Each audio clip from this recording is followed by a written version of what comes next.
যে বেগম জিয়া তারেক জিয়ার কাছে গেছে, এখন বহুদিন পর মা আর ছেলের সাক্ষাৎ হয়ে গেছে। চরম একটা নির্যাতন করেছে বেগম জিয়ার উপরে হাসিনা, জোরে কোন কথা ঠিক কিনা? কথা কোন করেনি ভাইজান? এবং এতদিন পর তারেক জিয়ার সাথে মায়ের দেখা হয়েছে। এতদিন পরে মা ছেলের দেখা হলে কি হবে? আরে যদি বউটা ভালো থাকে, বেটার বউ যদি ভালো হয়, আর বউ যদি দাঁড়জাল হয়। জানেন এই যে 5ই আগস্টে হাসিনা পলে যাওয়ার পিছনে কারা? এই পলে যাওয়ার পিছনে কারা? এই যারা সমন্বয়ক, তারা এখন সব গুমর ফাঁস করে দিচ্ছে। এই পলানোর পিছনে হলো বাংলাদেশ জামাত ইসলাম আর ছাত্র শিবির। জোরে কোন কথা ঠিক কিনা? আজ থেকে 10 বছর আগে ওরা হাসিনা সাইজ করে পারতো, কিন্তু তখন করেনি। আল্লাহর দিকে তাকাইছিল যে আল্লাহ কবে আবাবিল পাখি পাঠায়, সেই দিন সাইজ হবে। আপনারা কোন তো 6 আগস্ট ঘোষণার পরে একদিন আগে কেন ডাক দেওয়া হলো? ঢাকা অ্যাটাক কিন্তু 6 আগস্ট ঘোষণা করা হলো না, পরে আবার এটা একদিন আগে ডাক দেওয়া হলো। কারণ কি? পাখি যে রেডি হয়ে আসা। হাসিনা ফুলে দেয় কি করতে দেয়? ওই খালি গ্রুপ নিয়ে আসার চেষ্টা করতেছে। জোরে কথা কন না। আপনি মনে করতেছেন হাসিনা ভারতের যে বসে আছে, ওই খালি বাংলাদেশকে, এই তো বাংলাদেশ চায় না, বাংলাদেশের মাটি চাই, যা হোক বাংলাদেশকে ভারতের অঙ্গরাজ্য বানাবার চাই। জোরে কথা কন না কেন ভাই? মেজর ডালিম এতদিন পর বাড়াছে, আপনারা জানেন মেজর ডালিম বাড়াছে জানে? শেখ মুজিবুরকে কেউ হত্যা করেনি, উনি বলেছেন ক্রস ফায়ার, হত্যা না করলে বাংলাদেশ ভারত হয়ে যেত, এ কারণে তারা হত্যা করছে। কেন হত্যা করছে, কি কারণে হত্যা করছে, সব কথা বলা হচ্ছে। 30 লক্ষ মানুষ শহীদ হয় নাই, মানুষ শহীদ হয়েছে মাত্র 3 লাখ। একজন নেতা, সামসে নেতা বলছে 3 লাখ না 30 লাখ, শেখ মুজিবুরকে 30 লাখ। বুঝলেন? সব গুমর ফাঁস হচ্ছে ভাই। আসলে আওয়ামী লীগ যে মালটা কি রে, জনগণ হাড়ে হাড়ে টের পেচ্ছে। নামাজ পড়ে ঘুষ খায়, নামাজ পড়ে সুদ খায়, আছে না নাই? আমাদের এলাকার এক হাজি মরে গেছে, মুয়াজ্জিন সাহেব মসজিদে বলতেছে দক্ষিণ পাড়ার সুদারু হাজি মারা গেল। একটা শোক সংবাদ শোনেন, দক্ষিণ পাড়ার সুদে হাজি মারা গেল। মানে এত সুদ খাচ্ছে, হজ করার পরে সুদে হাজি হয়ে গেছে। কি বুঝতেছেন?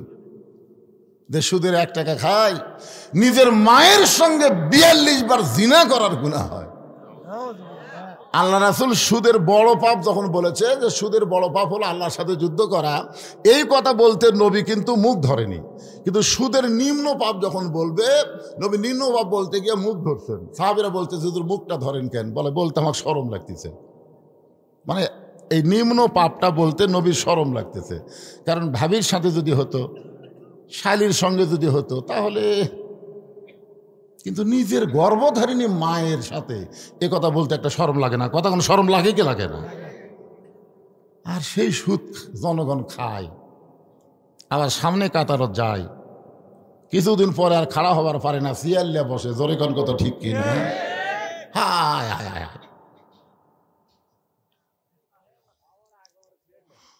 আল্লাহর বান্দার একটু মনোযোগ দিয়ে কথাগুলো শুনবেন। ইয়া আইয়ুহাল্লাযীনা আমানুস্তাঈনু বিস-সাবরি ওয়াস-সালাম ইন্নাল্লাহা মা'আস-সাবিরিন। আয়াতটাকে নিয়েই তো আপনাদের সামনে আজকে আলোচনা হবে ইনশাআল্লাহ। আল্লাহর প্রশংসা করার কারণ হলো আমরা ভাগ্য গুণে এমন একটা নবী পাইছি, যেই নবী লাইলাতুল মেরাজে, এই রজব চাঁদে আল্লাহ নবীর মেরাজ হয়েছিল আল্লাহর সাথে। জোরে বলেন কার সাথে? এক সময় আল্লাহ তাআলা নবীকে জান্নাত দেখার জন্য তৌফিক দিলেন। আমাদের নবী যখন জান্নাতের মধ্যে প্রবেশ করলেন, এমন সময় নবীর সাথে একজন ফেরেশতা ছিল, নাম হলো তার জিবরাইল। জোরে কার নাম কি? নবীর সাথে একটা ফেরেশতা, আর আমাদের সাথে কয়টা আছে? মেলা। আমরা যারা এখানে বসে আছি প্রত্যেকের সাথে কিন্তু 2টা করে আছে। আছে মুনকির নাকির লয়?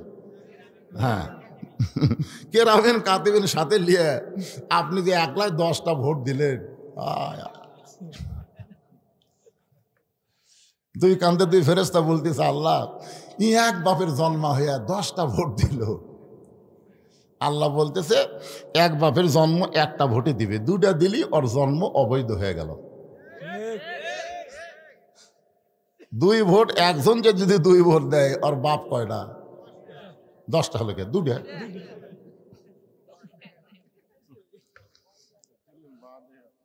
তোমার 2 কান্দে 2 মোহরি লেখিতেছেন ডায়েরি, 2 কান্দে 2 মোহরি লেখিতেছেন ডায়েরি, দলিল দেখে রায় দিবে, টাকা পয়সার নাই কারবার, কিরামান কাতিবিনা ইয়ালামুনা মা তাফআলুন।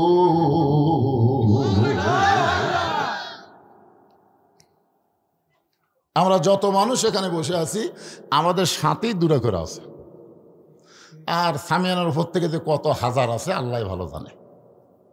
এমনও বলা হয়েছে যে আসমান পর্যন্ত তারা সারিবদ্ধভাবে আজকের মাহফিলকে পরিদর্শন করতেছে। জোরে করুন সুবহানাল্লাহ। এখন আপনাদের কাছে আমার প্রশ্ন হলো, আল্লাহ নবীর সাথে কি 2টা ফেরেশতা ছিল? কেরামান কাতিবিন কি আমাদের নবীর সাথে ছিল? কি মনে হয় আসলো? ওই 2 ফেরেশতা কোন জায়গা থাকবে? আগে জায়গার নাম কোন? তো কোন জায়গা? কথা কয় না পারে। নবীর কান্দত ফেরেশতারা থাকবি,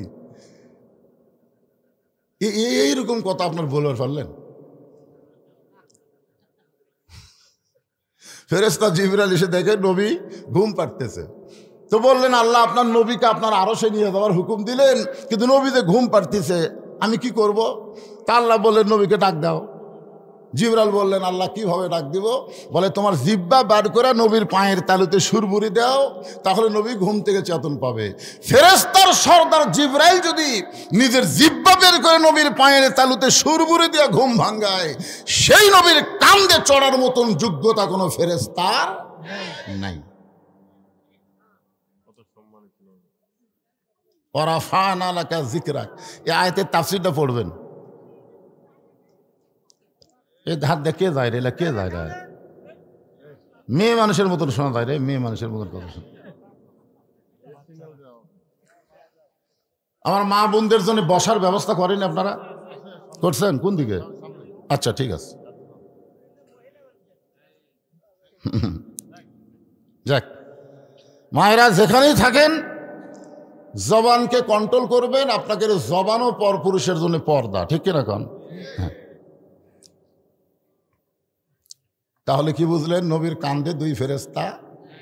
আচ্ছা, কান্দে ফেরেশতার কাম কি আগে সেটা তো জানা লাগবে। কান্দের ফেরেশতারা লিখবে, কিন্তু আমাদের নবীর কি লিখবে? ফেরেশতা জিবরাইল বললেন এ রাসূলুল্লাহ, আপনি যদি জান্নাত থেকে বের না হন আল্লাহ আপনাকে জান্নাত থেকে বের করে দিবে না। কারণ আল্লাহ জান্নাতের শর্ত দিয়েছেন ফাদখুলুহা খালিদিন। কেউ যদি একবার জান্নাতে প্রবেশ করে আল্লাহ তাকে চিরস্থায়ীভাবে জান্নাত দিয়ে দিবে। এখন আপনাদের মধ্যে কেউ কেউ যদি প্রশ্ন করে হুজুর তাহলে আদম আলাইহিস সালামকে তো আল্লাহ জান্নাত দিয়েছিল, বের করে দিল কেন? বার করে দেওয়ার কারণ হলো ওই গাছের ফল খেলে পেশাব পায়খানা লাগে। ওই গাছের ফল খেলে কি লাগে? পেশাব পায়খানা লাগে। আল্লাহ বলতেছে জান্নাতে তো আমি পেশাব পায়খানা বানাইনি, এই জন্য আল্লাহ বলেছিল ওই গাছের কাছে যাস না। ওই গাছ কিন্তু সেই গাছ, খালি পেশাব আর পায়খানা লাগবি। সব গাছের কাছে যাও, খালি ওই গাছের কাছে যাও না। ওই গাছের ফল খাওয়ার পরে পেশাব পায়খানা যখন লাগবে তখন কি করবি? আল্লাহ খালি বলেছে পেশাব পায়খানা করার জন্য তোমাদেরকে দুনিয়াতে পাঠালাম। দুনিয়া থাকার জায়গা না পাগলা, এটা হলো পেশাব পায়খানা করার জায়গা। ধরে কোন কথা ঠিক কিনা? এখন পায়খানার মধ্যে ঢুকে কেউ যদি কয় যাবো না, বাড়াবো না, বুঝবেন এর চাইতে বোকা পাগল কেউ নাই। ধরে কোন কথা ঠিক কিনা? আপনারা বলেন তো দুনিয়া কি থাকার জায়গা? হায় হায় রে, চলতে পথে 2 দিন থামিলাম, কয়দিন?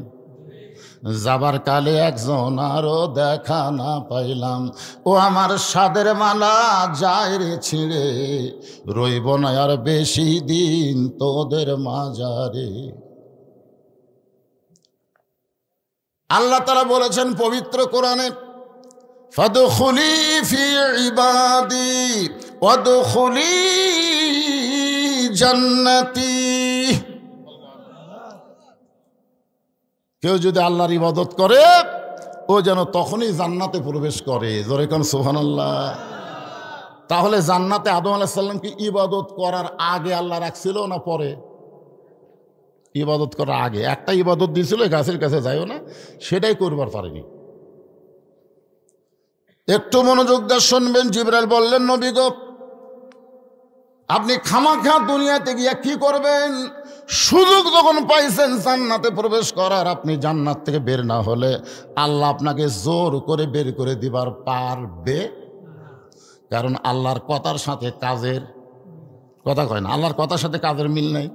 আল্লাহ বলেছেন ফাদখুলুহা খালিদিন, খালি একবার ঢুকে দেখো, তুমি চিরস্থায়ীভাবে জান্নাত পেয়ে যাবে। তো নবী তো জান্নাতের মধ্যে ঢুকছে, এখন যদি বের না হয় আল্লাহ কি বলবে? বের হন। আল্লাহ নবী বললেন, জিবরাইল, আমি নবী আমার জন্য নই, আমি নবী হলাম আমার উম্মতের জন্যে। আল্লাহ যদি আমাকে বলতো, ওগো নবী আপনি জান্নাতে থাকার জন্য ঢোকেন, আমি নবী জান্নাতে ঢুকতাম না। আমি সেই দিন জান্নাতে থাকার জন্য ঢুকবো যেদিন আল্লাহ তাআলা আমার সমস্ত উম্মত উম্মতিনীকে জান্নাত দিয়া দিবে। এখন আপনারা বলেন, যে নবী জান্নাতের মধ্যে যাও আমাদের কথা ভোলেনি, আমরা সেই নবীকে ভুলতে পারি?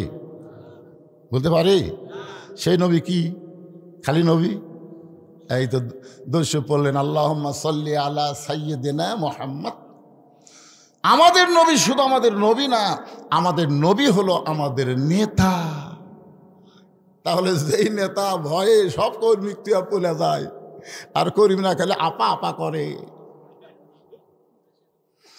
যেই নেতা নেত্রী কর্মীদের রাইকা পয়লা যায়, সেই নেতার দল না করে এমন একজন নেতার আদর্শ গ্রহণ করা লাগবে। আল্লাহ বলেছেন, লাকাদ কানা লাকুম ফি রাসূলিল্লাহি উসওয়াতুন হাসানা। সফলতা যদি অর্জন করতে চাও, তাহলে দুনিয়ার সমস্ত পানসা নেতা বাদ দিয়া মুহাম্মদ রাসূলকে তোমাদের আদর্শের নেতা হিসাবে গ্রহণ করে নাও। এ কথা কার? তাহলে এই মুহূর্তে একটা স্লোগান দেওয়া লাগবে, আমার নেতা তোমার নেতা। এটা যেভাবে স্লোগান দিলেন, একটা মেম্বার যদি ভোটে পাশ করে এরকম স্লোগান দিলে কই মুড়ি ফেরত দে। জোরে কোন কথা ঠিক? হায় হায় রে, এটা একটা বিশ্ব নেতার স্লোগান হলো। ও একটু ট্রাই করতেছে, ট্রাই এইবার দেবেন তো, তাই না?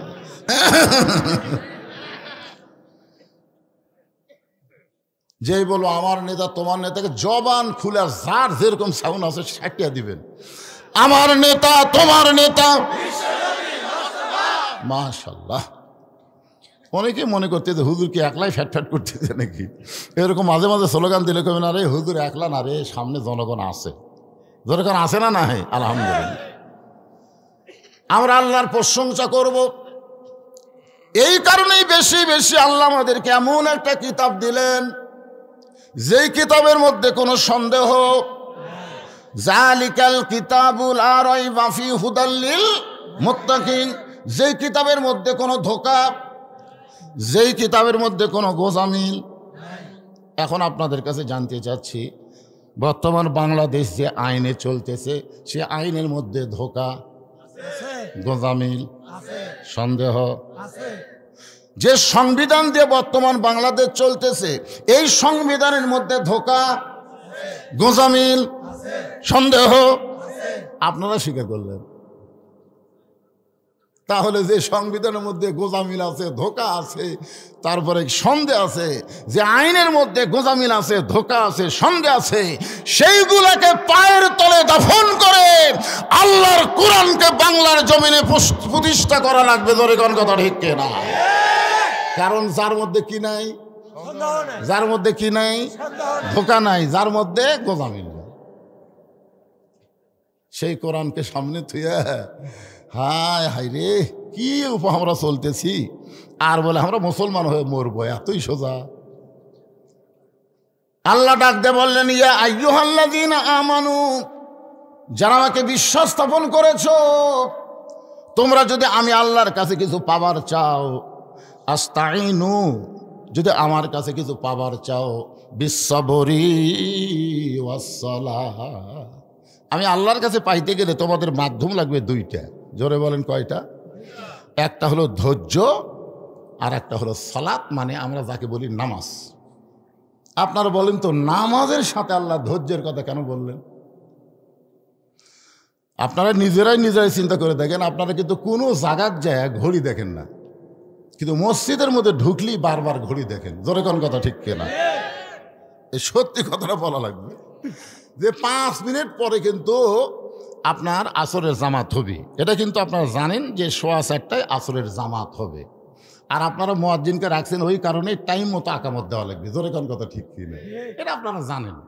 ইমামও কিন্তু মোটামুটি চালাক ভালো আছে, একেবারে 4:15টায় আসরের জন্য মেহরাবের মধ্যে দাঁড়াবে, তারপরেও আপনারা বারবার ঘড়ি দেখতেছেন, কারণ কি? দেখতেছি নিজের ঘড়ি 3 বার দেখে পাশে বল, কে ভাই কত, এখনো 2 মিনিট, আজ ঘড়ি লড়তেছে না ভাই, আজ ঘড়ি লড়তেছে। ওই লোকটাই নামাজ শেষ করে চাষ তলত গেছে, 8 ঘন্টা গল্প করতেছে, এবার আলু বেশি লাগাছে, আলুর কিন্তু দাম পাবো না। এইবার কিন্তু আমাদের শেরপুর ধানের শীষ আর দাঁড়ি পল্লার খেলা হবি রে, এইবার কিন্তু শেরপুরে এ হবি সে হবি। এসপি হাবিব কুটি গেল, ওমরা করবার যা মজনু পলালো।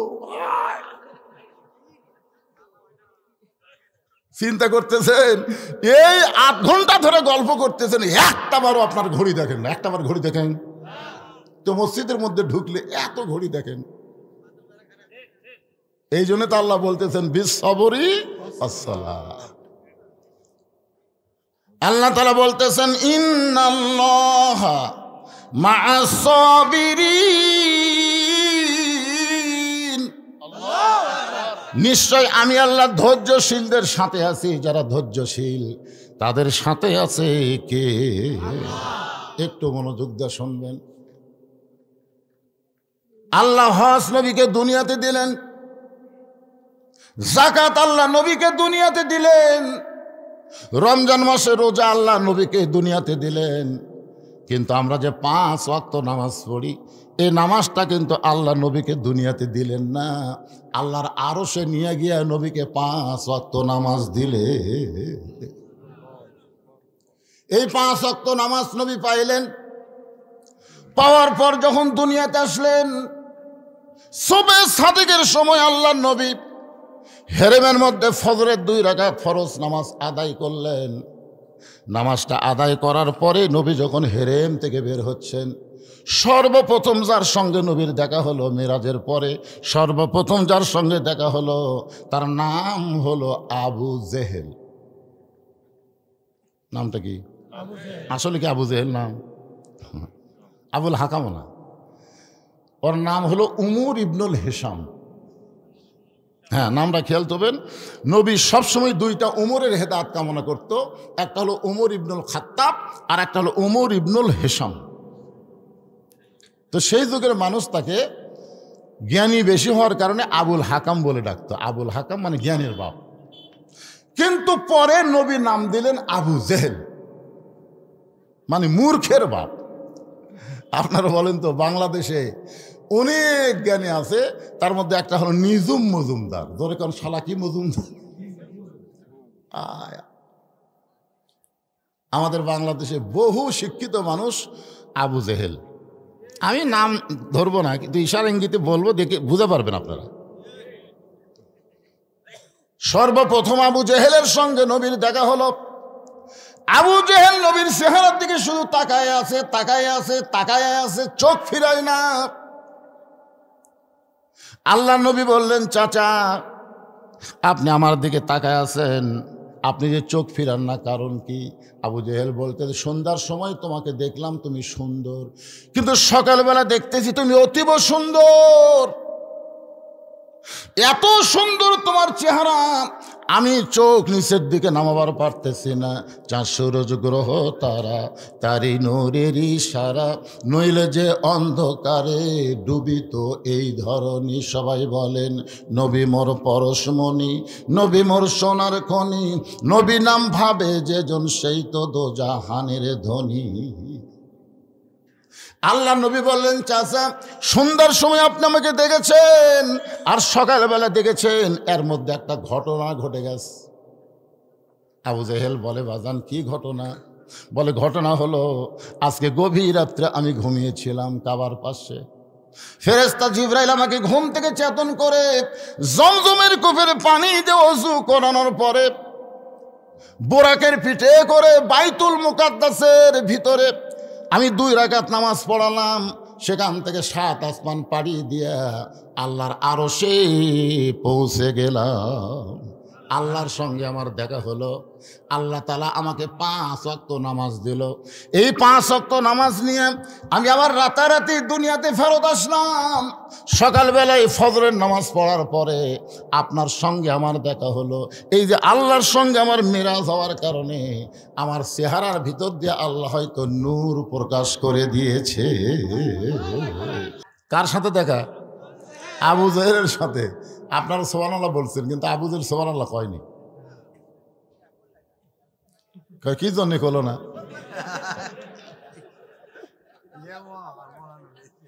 আল্লাহর নবী বললেন, চাচা আজকে গভীর রাত্রে আমি ঘুমিয়েছিলাম, ফেরেশতা জিবরাইল আমাকে ঘুম থেকে চেতন করে জমজমের কূপের পানি দিয়ে ওযু করানোর পর বুরাকের পিঠে চড়ে বাইতুল মুকাদ্দাসের মধ্যে গিয়ে 2 রাকাত নামাজ পড়াইলাম। সেখান থেকে 7 আসমান পাড়ি দিয়ে আল্লাহর আরশে গেলাম। আল্লাহর সঙ্গে আমার মিরাজ হলো। আমি জান্নাত দেখলাম, জাহান্নাম দেখলাম। আল্লাহ আমাকে 5 ওয়াক্ত নামাজ দিল। জোরে কোন কয় ওয়াক্ত? এই 5 ওয়াক্ত নামাজের ফজরের নামাজ পড়ে আপনার সঙ্গে আমার দেখা হলো।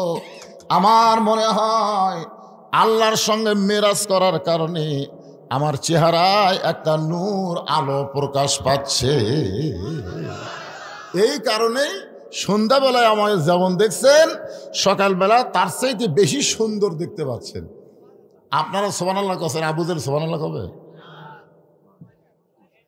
আবু জেহেল বলতেছে, আমি এতদিন জানতাম তুমি পাগল, কিন্তু আজকে দেখতেছি তুমি পুরো পাগল। নবী বললেন, চাচা আমাকে পাগল বলার কারণ? বলে, তুই আল্লাহর কাছে গেছিলি কিনা, আল্লাহর সঙ্গে মেরাজ করছিস কিনা, তুই 7 আসমান পাড়ি দিয়েছিস কিনা, এগুলো জানার কথা আমার না। আমার জানার কথা হলো আমি জীবনে 2 বার বাইতুল মুকাদ্দাসে গেছি, যেখানে যাইতে লাগে 30 দিন, আসতে লাগে 30 দিন। আর তুই কইলে আজকে রাত্রিবেলা বাইতুল মুকাদ্দাসে নামাজ পড়াইছিস। এই গাঁজাখড়ি কথা আমার কাছে বললি, আসলে তুই আর ভালো নাই, তুই পাগল হয়ে গেছিস। এই কথা বলে যখন আবু জেহেল রাস্তা নিয়েছে, নবী ডাক দে বলে, চাচা আমার যতবার ইচ্ছা পাগল বলেন, কিন্তু আপনি কোথায় যাবেন? আবু জেহেল বলতেছে, অনেক দিন থেকে আমি একটা ইস্যু খুঁজতেছিলাম। ইস্যুটা কি? আমি কিছুদিন হলো দেখতেছি কতগুলো মানুষ আমার বাড়ির দিকে থুতে দেয় আর তোর বাড়ির দিকে সালাম দেয়। আপনারা যারা হজ করছেন তারা দেখে আসছেন, আবু জেহেলের বাড়ি বর্তমানে হলো পায়খানা, পেশাবখানা, আর আল্লাহর নবীর বাড়ি হচ্ছে লাইব্রেরি। জোরে খান সুবহানাল্লাহ। আমাকে একজন বলে যে হুজুর হাসিনা তো পলেই গেছে, দলবল সব পলাছে, সে হাসিনার বিরুদ্ধে কথা না বললে কি হয়? কারণ হাসিনা তো আপনাকে বাংলাদেশ দিয়েই গেছে, সেই পলানো হাসিনার কথা কেন বলেন আপনারা? আমি বললাম, ভাইজান তাহলে আবু জেহেল তো মরেই গেছে। আমরা বদরের প্রান্তরে গিয়ে আবু জেহেলের কবরে পাথর মারি কেন, আর মক্কাতে গেলে আবু জেহেলের বাড়ি পায়খানা করি কেন? কারণ আবু জেহেল যেমন খারাপ ছিল, তার চাইতে 100 গুণ বেশি খারাপ ছিল হাসিনা। জোরে কোন কথা ঠিক কি না? যতদিন মুসলমান থাকবে ইমানের বলে বলিয়ান হয়ে, ওয়াজের মধ্যে হাসিনার কথা বলাই লাগবে। জোরে কোন কথা ঠিক না? ফেরাউনের কথা যেমন বলা লাগে, নমরুদের কথা যেমন বলা লাগে, হাসিনার কথাও তেমন বলা লাগবে। কারণ হাসিনা তো মুসলমান না, ওই যেখানকার মাল সেখানে চলে গেছে। জোরে কোন কথা ঠিক না? কি বুঝতেছেন? মাঝে মধ্যে দুই একটা না দিলে তো শরীর গরম হবে না রে ভাই। তবে আমি খুব একটা বেশি বলবো না, কারণ আজকে রজব চাঁদে এই নামাজ সম্পর্কে মসজিদের উন্নয়ন কাকে বলে, মসজিদ ছাদ ঢালাই দিলে উন্নয়ন হয় না কি করলে হয়, সে জিনিসটা আপনাদের সামনে তুলে ধরব। আবু জেহেল বলতেছে, তখন থেকে ইস্যু খুঁজতেছিলাম, আমার বাড়িতে থুতু দেয়, তোর বাড়িতে সালাম দেয়, আমার বাড়ির পাশে তোর বাড়ি থাকলে হবে না, এখান থেকে তোকে বের করে দেওয়া লাগবে। একটা ইস্যু খুঁজতেছিলাম কিন্তু পাচ্ছিলাম না। আজকে পাগল বানায় মক্কা ছাড়া তোকে করতে চাই। এই বলে আবু জেহেল এক দৌড়ে আবু বকরের বাড়ির দরজায়, আল্লাহ নবীর 1 নম্বর ছাত্র, জোরে কোন সুবহানাল্লাহ, দরজায় গিয়ে ডাক দিচ্ছে, আবু বকর। আবু বকর চমকে গেছে, এত বড় নেতা সকালবেলা আমার বাড়ির দরজায়, নেতা কি ভোটর দাঁড়াছে নাকি? আবু জেহেল মার্কার নেতা যারা মাঝে মাঝে আসে তারা, জোরে কোন কথা ঠিক না? আবু জেহেল মার্কার নেতা যারা মাঝে মাঝে, আবু বকর চিন্তা করে কেরি এই সকালবেলায় এত বড় নেতা, মক্কার সবচাইতে বড় নেতা আমার বাড়ির দরজায়, আমরা নেতার বাড়ির দরজায় যাই, আর নেতাই আমার বাড়ির দরজায়। হযরত আবু বকর দরজা খুলে বলতেছে, নেতাজি খবর কি? আবু জেহেল বলতেছে, তোমার নবী যে পাগল হয়েছে তুমি জানো? যেই বলছে তোমার নবী যে পাগল হয়েছে তুমি জানো, সঙ্গে সঙ্গে আবু বকর বলেন, আবু জেহেল যেই কথা একবার বলেছো ওই কথা যদি দ্বিতীয়বার উচ্চারণ করো। কি বুঝতেছেন? একবার বলছো, এই কথা যদি দ্বিতীয়বার উচ্চারণ করো তাহলে। আবু বকর 3 ধাপ পিছনে, আবু জেহেল 3 ধাপ পিছনে গেছে। 3 ধাপ পিছনে গিয়ে বলতেছে, আবু বকর আমি শুনেছি তোমার মতো নরম মানুষ দুনিয়াতে নেই, আর তুমি নরম মানুষ এমন গরম হলে কেন? আবু বকর বলতেছে, আবু জেহেল যারা প্রকৃত মুসলমান হবে তারা সবসময় নরম থাকবে না, কায়দা বুঝে তারা গরম হওয়া লাগবে। জোরে কোন কথা ঠিক কিনা? বাংলাদেশে যদি আল্লাহর কোরআনের সমাজ চান, আল্লাহর কোরআনের রাষ্ট্র চান, কোরআন অনুযায়ী চলে যদি মুসলমান হয়ে মরতে চান, তাহলে নরম সাজার সুযোগ নাই, এখন মাঝে মাঝে আমাদের গরম হওয়া লাগবে। জোরে কোন কথা ঠিক কিনা? কি বুঝতেছেন? তাহলে আর একবার আবু বকর বলে, আবু জেহেল তুমি যেই কথা বলেছো এই কথা যদি আর একবার বলো। আবু জেহেল বলতেছে, আবু বকর তুমি না শুনেই এত গরম হলে কেন? তুমি কি জানো তোমার নবী আজকে রাত্রিবেলা বোরাকের পিঠে চড়ে বাইতুল মুকাদ্দাসে, যেখানে যাইতে লাগে 30 দিন, আসতে লাগে 30 দিন, সেই বাইতুল মুকাদ্দাসের মধ্যে 2 রাকাত নামাজ পড়ানোর পরে 7 আসমান পাড়ি দিয়ে আল্লাহর আরশে গেছে, আল্লাহ পাকের সঙ্গে দেখা করে। আল্লাহ নাকি 5 ওয়াক্ত নামাজ দিয়েছে, আর সেই নামাজ নিয়ে দুনিয়াতে এসে সকালবেলা আমার সঙ্গে দেখা করে এই গাঁজাখুরি গল্প বলেছে। এখন বলো তো সে কি মাথা ঠিক আছে? সঙ্গে সঙ্গে আবু বকর বলে, আবু জেহেল এই কথা যদি আল্লাহর নবী বলে থাকে তাহলে 1 বিন্দু মিথ্যা বলে নাই। আবু জেহেল বলতেছে, আমার সকালটাই মাটি রে। চিন্তা করে দেখেন, আপনারা আল্লাহর কোরআনের মাহফিল আইছেন, সেই কোরআন থেকে যে কথাগুলো বলা হবে এই কথাগুলোর মধ্যে যদি সামান্য সন্দেহ পোষণ করেন তাহলে মুসলমানের ঘরে জন্ম নিয়ে মুসলমান হয়ে মরা যাবে না। আমল করেন বা না করেন, কোরআনকে বিশ্বাস করতে হবে। কুল জাল হক ওয়া যাহাকাল বাতিল ইন্নাল বাতিলা কানা যাহুকা। বিশ্বাস করেন? কারা কারা বিশ্বাস করেন? 2 হাত তুলে আল্লাহকে দেখান তো। লিল্লাহি তাকবীর, হাত নামান। আর একবার স্লোগান হবে, আল কোরআনের আলো। মাশাআল্লাহ, এইটুকু বললেই হবে। সব জায়গার মধ্যে সব কিছু আছে না নাই? আলহামদুলিল্লাহ। আমার মামা যে কথাগুলো বললেন, আসলেই আগেকার মুরব্বীরা তাদের ছেলেদেরকে সব শিক্ষার আগে কোরআনের শিক্ষা দিচ্ছেন, কিন্তু এখনকার বাবারা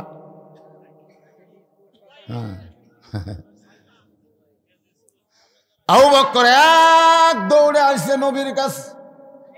আবু জেহেলের কথা শুনে আবু বকরের কোনো সন্দেহ হয়নি, বরং বিশ্বাস করে এক দৌড়ে নবীর কাছে এসে দেখে আল্লাহ নবী কাবা হেলান দিয়ে কাঁদতেছে। আবু বকরের রুমাল দিয়া নবীর চোখের পানি মুছে দিয়ে বলে, ইয়া রাসূলুল্লাহ, আজকে এত খুশির দিনে আপনি এমন করে কেন কাঁদতেছেন? ওগো আল্লাহর নবী, এত খুশির দিনে এমন করে আপনি কেন কাঁদতেছেন? এই বছরে আপনার চাচা আবু তালেব মারা গেছে, এই বছর আপনার দরদের বিবি খাদিজা মারা গেছে, এই বছরে তায়েফের ময়দানে গিয়া আপনি রক্তাক্ত হলেন, আর সেই বছরে আপনি আল্লাহর আরশে গেলেন, আল্লাহর সঙ্গে আপনার দেখা হলো, আল্লাহ আপনাকে 5 ওয়াক্ত নামাজ দিল, এই খুশির দিন এমন করে কেন কাঁদতেছেন? নবী বলে, আবু বকর, এই খবর তোমাকে কে দিছে? এই খবর তোমাকে কে দিল? বলে, আবু বকর এই খবর, আবু জেহেল এই খবর আমাকে দিল। আল্লাহ নবী বলে, আবু বকর, এই খবর কি তোমার বিশ্বাস হয়? আবু বকর বললেন, সাদ্দাক্তা ইয়া রাসূলুল্লাহ, এক বিন্দু মিথ্যা নয়। সঙ্গে সঙ্গে নবী এক টানে আবু বকরকে বুকের মধ্যে নিয়ে বলে, আবু বকর, আবু জেহেল আমাকে যখন থেকে পাগল বলে এখান থেকে চলে গেছে, তখন থেকে আমার চোখ দিয়ে দর দর করে পানি পড়তেছে, আর তোমার সাদ্দাক্তা শব্দ শোনার সঙ্গে সঙ্গে আমার সমস্ত কষ্ট আল্লাহ দূর করে দিয়েছে। আল্লাহ বলে, হাবিব, আপনার আবু বকর সাদ্দাক্তা বলার সঙ্গে সঙ্গে আমি আল্লাহ তাআলা আসমান থেকে তাকে সিদ্দিক ডিগ্রি দিয়ে দিলাম। চারিদিক থেকে যে কয়েকজন সাহাবী সব নবীর কাছে এসে হাজির।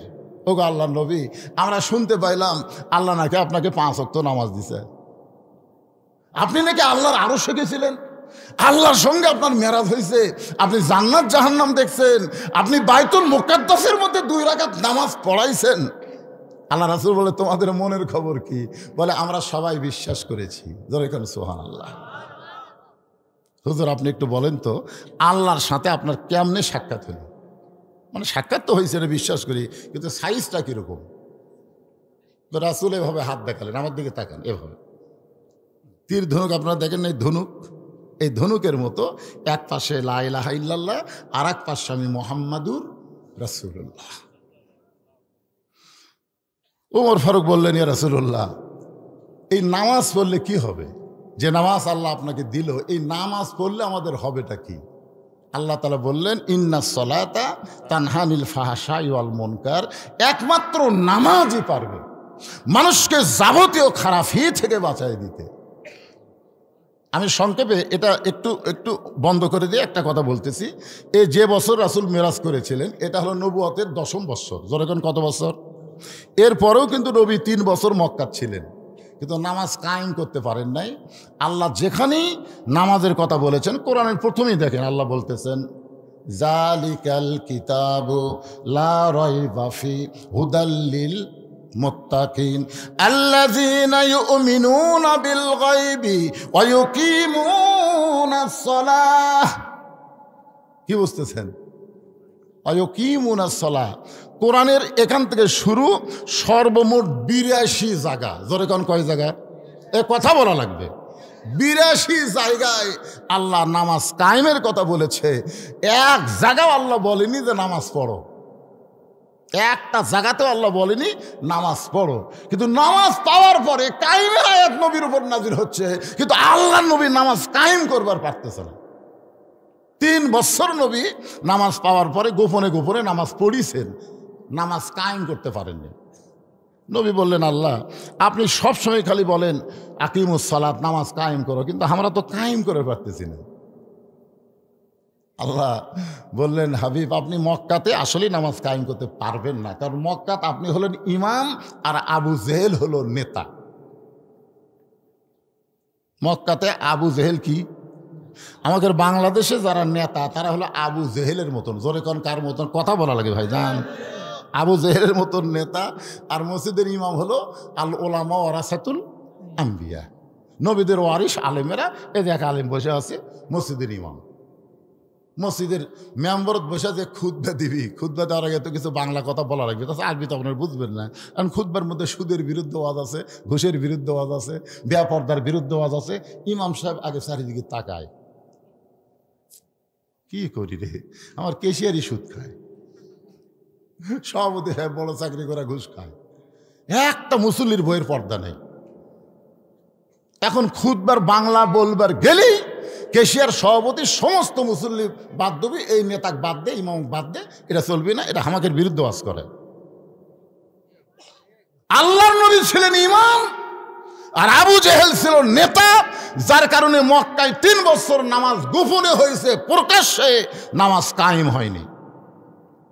প্রকাশ্যে নামাজ কায়েম করতে গেলে আল্লাহ বলেছেন আল্লাযীনা ইম্মাক্কান্নাহুম ফিল আরদ, মুসলমানের মধ্যে কাউকে যখন ক্ষমতার চেয়ার দেওয়া হবে তার 1 নম্বর দায়িত্ব হলো বাল্য বিয়ে বন্ধ করা। একদম ঠিক আছে। 1 নম্বর দায়িত্ব হলো মাদক মুক্ত সমাজ করা। 1 নম্বর দায়িত্ব হলো বেপর্দা নারী মুক্ত সমাজ গড়া। 1 নম্বর দায়িত্ব হলো পদ্মা সেতু নির্মাণ করা। 1 নম্বর দায়িত্ব হলো রাস্তার উপর ওভার রাস্তা করা, নাকি? যতগুলা দায়িত্ব, এগুলা দায়িত্ব কিন্তু 1 নম্বর না। 1 নম্বর দায়িত্ব হলো আকামুস সালাত, নামাজ কায়েম করা। আজকে বাপে নামাজ পড়ে, বেটা নামাজ পড়ে না, দাদা নামাজ পড়ে, নাতি নামাজ পড়ে না, স্বামী নামাজ পড়ে, বউ নামাজ পড়ে না। জোরে কোন কথা কন না কেন? আবার বউ নামাজ পড়ে, স্বামী নামাজ পড়ে না। আপনি জানেন ইচ্ছা করে 1 ওয়াক্ত নামাজ বাদ দিলে তার শাস্তি কি? মান তারাকা সালাত মুতাম্মিদান ফাকাত কাফারা। ইচ্ছা করে 1 ওয়াক্ত নামাজ বাদ দিলে সে কুফরি করলো। এই জন্যে এলা আমাকে কয় না, মামা বলল না, এই কথাটা খুবই মনে কষ্ট লাগলো। যে ওয়াজ হচ্ছে কিন্তু মানুষ পরিবর্তন হচ্ছে না। ওয়াজ দিয়ে মানুষ পরিবর্তন হলে নবীর চাইতে ভালো ওয়াজ কেউ জানে? সেই নবীর ওয়াজ দেয়া আবু জেহেল পরিবর্তন হয়নি। আবু জেহেল সাইজ করা লাগছে বদরের যুদ্ধ। জোরে কথা কন না কেন ভাই? কথা বলা লাগবে না। ওয়াজ দিয়ে আমাকে ওয়াজ দিয়ে কি হচ্ছে? ও যে একটা সাইকেলের রুহুল আমিন যুক্তিবাদী কয় না যে একটা টিউব কানা হয়ে গেছে, তো এখন ওই টিউব খুলে একটা পটি মারছে, আবার কিছু দূর যাওয়ার পরে আবার টিউব কানা হচ্ছে, আবার খুলে একটা পটি মারছে। আমরা বক্তারা মাঝে মধ্যে আসি, কানা টিউব পটি দেই, কিন্তু খালি পটি দিলে হবে না, ওই কানা টিউব পাল্টে নতুন টিউব লাগান লাগবে। জোরে কথা কন না কেন? ওয়াজ হচ্ছে পটি, পটি মারতেছে, খালি পটি দিয়ে কাম হবে? এই জন্যে আনুনাজ্জিলু মিনাল কুরআনি মা হুয়া শিফাউ ওয়া রাহমাতুল লিল মুমিনিন। আল্লাহু আকবার। সমস্ত সাহাবীরা নবীকে ঘিরে ধরে বলতেছে, ইয়া রাসূলুল্লাহ, এই 5 ওয়াক্ত নামাজ সম্পর্কে একটু আমাদের বলেন, যে নামাজ আদায় করলে যাবতীয় খারাপি থেকে আল্লাহ আমাদেরকে বাঁচায় দিবে। তাহলে সেই নামাজের দরকার আছে না নাই? দরকার আছে না নাই? খালি বাংলাদেশে নামাজ কায়েম হয়ে যাক, প্রত্যেকটা ছেলের হাতে 5G কেন 6, 7G মোবাইল থাকবে, ওরা কোনোদিন অশ্লীল ভিডিও দেখবে না। এশার নামাজ পড়ে বাড়ির যে দিন দেখবার চাই, আজহারির ওয়াজ দেখবি, বদরুশিদের ওয়াজ শুনবি, আমির হামজার ওয়াজ শুনবি, 2-1টা ইসলামী সঙ্গীত শুনবি। মিন শারিল ওয়াসিল খান্নাস, মিন শারিল ওয়াসিল খান্নাস। ভেতরকার নফস বলবি, কে রে, জানলা দরজা বন্ধ আছে, কম্বলের তলে একটু সাইজ করে একটু অপেরা মিনিট একটা টিপি দিতাম। তখন ইমান বলবে, পাগলা, জানলা দরজা বন্ধ থাকলে কি হবি রে? আমার আল্লাহর চোখ বন্ধ নাই। জোরে কোন কথা ঠিক কি না?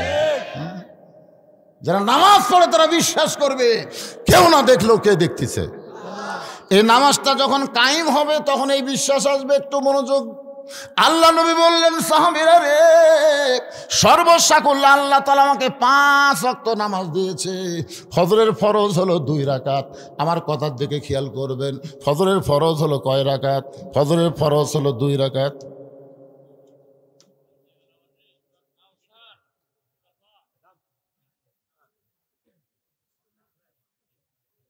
আচ্ছা ঠিক আছে।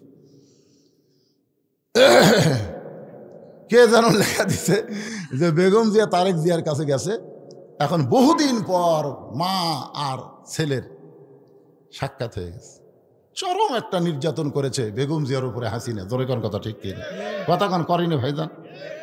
এবং এতদিন পর তারেক জিয়ার সাথে মায়ের দেখা হয়েছে। এতদিন পরে মা ছেলের দেখা হলে কি হবে? আরে যদি বউটা ভালো থাকে, বেটার বউ যদি ভালো হয়, আর বউ যদি দাঁতজাল হয়, যাক সে ব্যাপারে কথা পরে বলতেছি। যেটা আমি বলতেছি একটার মধ্যে আরেকটা ঢুকেন ঠিক না। এমনি তো আমার ওয়াজের মধ্যে মামা এসে ঢুকে যাও হসে হসে, তোর এখন কথা ঠিক কিনা? এখন আর নতুন করে কিছু ঢুকাও না বাবা, যেটা বলতেছি। কারণ রজব মাস, মসজিদের উন্নয়ন করবে মাহফিল, নামাজ আমাকে বোঝা লাগবে। ফজরের ফরজ হলো 2 রাকাত। জোরে বলেন কয় রাকাত? জোহরের ফরজ হলো 4 রাকাত, আসরের ফরজ হলো 4 রাকাত, মাগরিবের ফরজ হলো 3 রাকাত, এশার ফরজ হলো 4 রাকাত। এই সর্বস্বা করলে 17 রাকাত নামাজ আল্লাহ আমাকে দিয়েছে।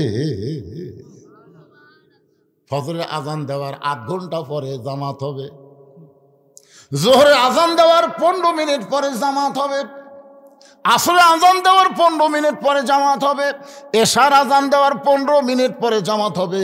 কিন্তু মাগরিবের আজান দেওয়ার 15 মিনিট পরে যদি মুসল্লি আসে খালি মসজিদ দেখবে, জামাত নাই।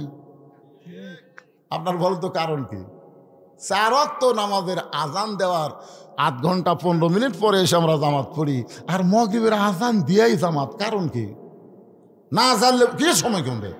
না জানলে বলবেন জানি না। আরো জোরে আপনারা বলেন তো, ফজর 2 হলেও জোর, জোহর 4 হলেও জোর, আসর 4 হলেও জোর, এশা 4 রাকাত ফরজ জোর, কিন্তু মাগরিব 3 রাকাত হলো জোর। কারণ কি? হ্যাঁ, আজকে জানেন, একটু মনোযোগ দিয়ে শুনুন, আজকে জানার দরকার আছে নাই? উমর ফারুক বলেন, রাসূলুল্লাহ, এই মাগরিবের 3 রাকাত ফরজ নামাজ আজান দেওয়ার পরপরই কেন পড়া লাগবে? আর এই 3 রাকাত বেজোড় কেন হলো? এই নামাজ পড়লে আমাদের লাভটা কি? একটু মেহেরবানি করে বলেন। আল্লাহ নিয়ে বললেন, সাহাবীরা রে, আমার ওপর আল্লাহ যেই কোরআন নাজিল করেছে, এই কোরআনের মধ্যে একজন নবী আছে, যেই নবীর নাম হলো ইয়াকুব নবী। ধরে বলেন নাম কি? যারা পারেন তারা আমার সঙ্গে একটু গুনগুন করে বলবেন, ইয়াকুব নবী বাস করিতেন কেনানে, সবার চাইতে ভালোবাসতেন ইউসুফকে। ইয়াকুব নবী 2টা বিয়ে করেছিলেন, 2 বইয়ের মাধ্যমে আল্লাহ তাআলা 12টা সন্তান দিয়েছিলেন। 2টা সন্তান খুবই ভালো, আর 10টা সন্তান অত্যন্ত খারাপ। ইয়াকুব নবী আল্লাহর কাছে কান্দে আর বলে, আল্লাহ, আমি নবী হয়ে জন্ম দিলাম, আমার 2টা সন্তান এত ভালো আর 10টা এত খারাপ কেন হলো? আল্লাহ বলে, ইয়াকুব, তোমার যে 2টা সন্তান ভালো, সেই 2টা সন্তানের মা ভালো, আর যে 10টা সন্তান খারাপ, ওই 10টা সন্তানের মা খারাপ। সন্তান ভালো মন্দ বাপের কারণে নয়, সন্তান ভালো মন্দ হয় মায়ের কারণে। মাগরিবের 3 রাকাত নামাজ কেমনে পাইলাম, পড়লে লাভটা কি? এইটা নবী যখন শুরু করছেন, এমন সময় আবু জেহেল গ্রুপ নিয়ে হাজির। ওই যে আবু বক্করের ধাক্কা খাচ্ছে, আর একবার যদি আপনারা মনে করতেছেন আবু জেহেল ভয়ে পড়ে গেছে, হাসিনা ফুলে দেয়, কি করতে দেয়? ওই খালি গ্রুপ নিয়ে আসার চেষ্টা করতেছে। ধরে কথা কন না, আপনি মনে করতেছেন হাসিনা ভারতের যে বসে আছে, ওই খালি বাংলাদেশকে, এই তো বাংলাদেশ চায় না, বাংলাদেশের মাটি চাই, যা হোক বাংলাদেশকে ভারতের অঙ্গরাজ্য বানাবার চাই। ধরে কথা কন না কেন ভাই? মেজর ডালিম এতদিন পর বাড়াছে, আপনারা জানেন মেজর ডালিম বাড়াছে, জানে? শেখ মুজিবুরকে কেউ হত্যা করেনি, উনি বলেছেন ক্রস ফায়ার, হত্যা না করলে বাংলাদেশ ভারত হয়ে যেত, এ কারণে তারা হত্যা করছে। কেন হত্যা করছে, কি কারণে হত্যা করছে, সব কথা বলা হচ্ছে। 30 লক্ষ মানুষ শহীদ হয় নাই, মানুষ শহীদ হয়েছে মাত্র 3 লাখ। একজন নেতা, সামসে নেতা বলছে 3 লাখ না 30 লাখ, শেখ মুজিবুরকে 30 লাখ। বুঝলেন, সব গুমুর ফাঁস হচ্ছে ভাই। আসলে আওয়ামী লীগ যে মালটা কি রে, জনগণ হাড়ে হাড়ে টের পেচ্ছে। একটু মনোযোগ দিয়ে শুনবেন, আবু জেহেল গ্রুপ নিয়ে হাজির। আবু জাহেলের গ্রুপের মধ্যে একজন তেলতেলা গোয়েন্দার, তার নাম হলো আবু সুফিয়ান। জোরে কন, তার নাম কি? তেলতেলা। প্রত্যেকটা নেতার তেলতেলা আছে না নাই? যেমন হাসিনার তেলতেলার নাম হলো ওবায়দুল কাদের তেলতেলা। হাসিনা ভয়ে কিন্তু সেই দিনই পলাছে, আর তেলতেলা কিন্তু 3 মাস বাংলাদেশের মধ্যেই ছিল। আজকে দেখলাম বিএনপির এক নেতা এই তেলতেলাক আশ্রয় দিছে। আসলে ফখরুল আর ওবায়দুল তলে তলে দুল দুল। জোরে ঘর কথা ঠিক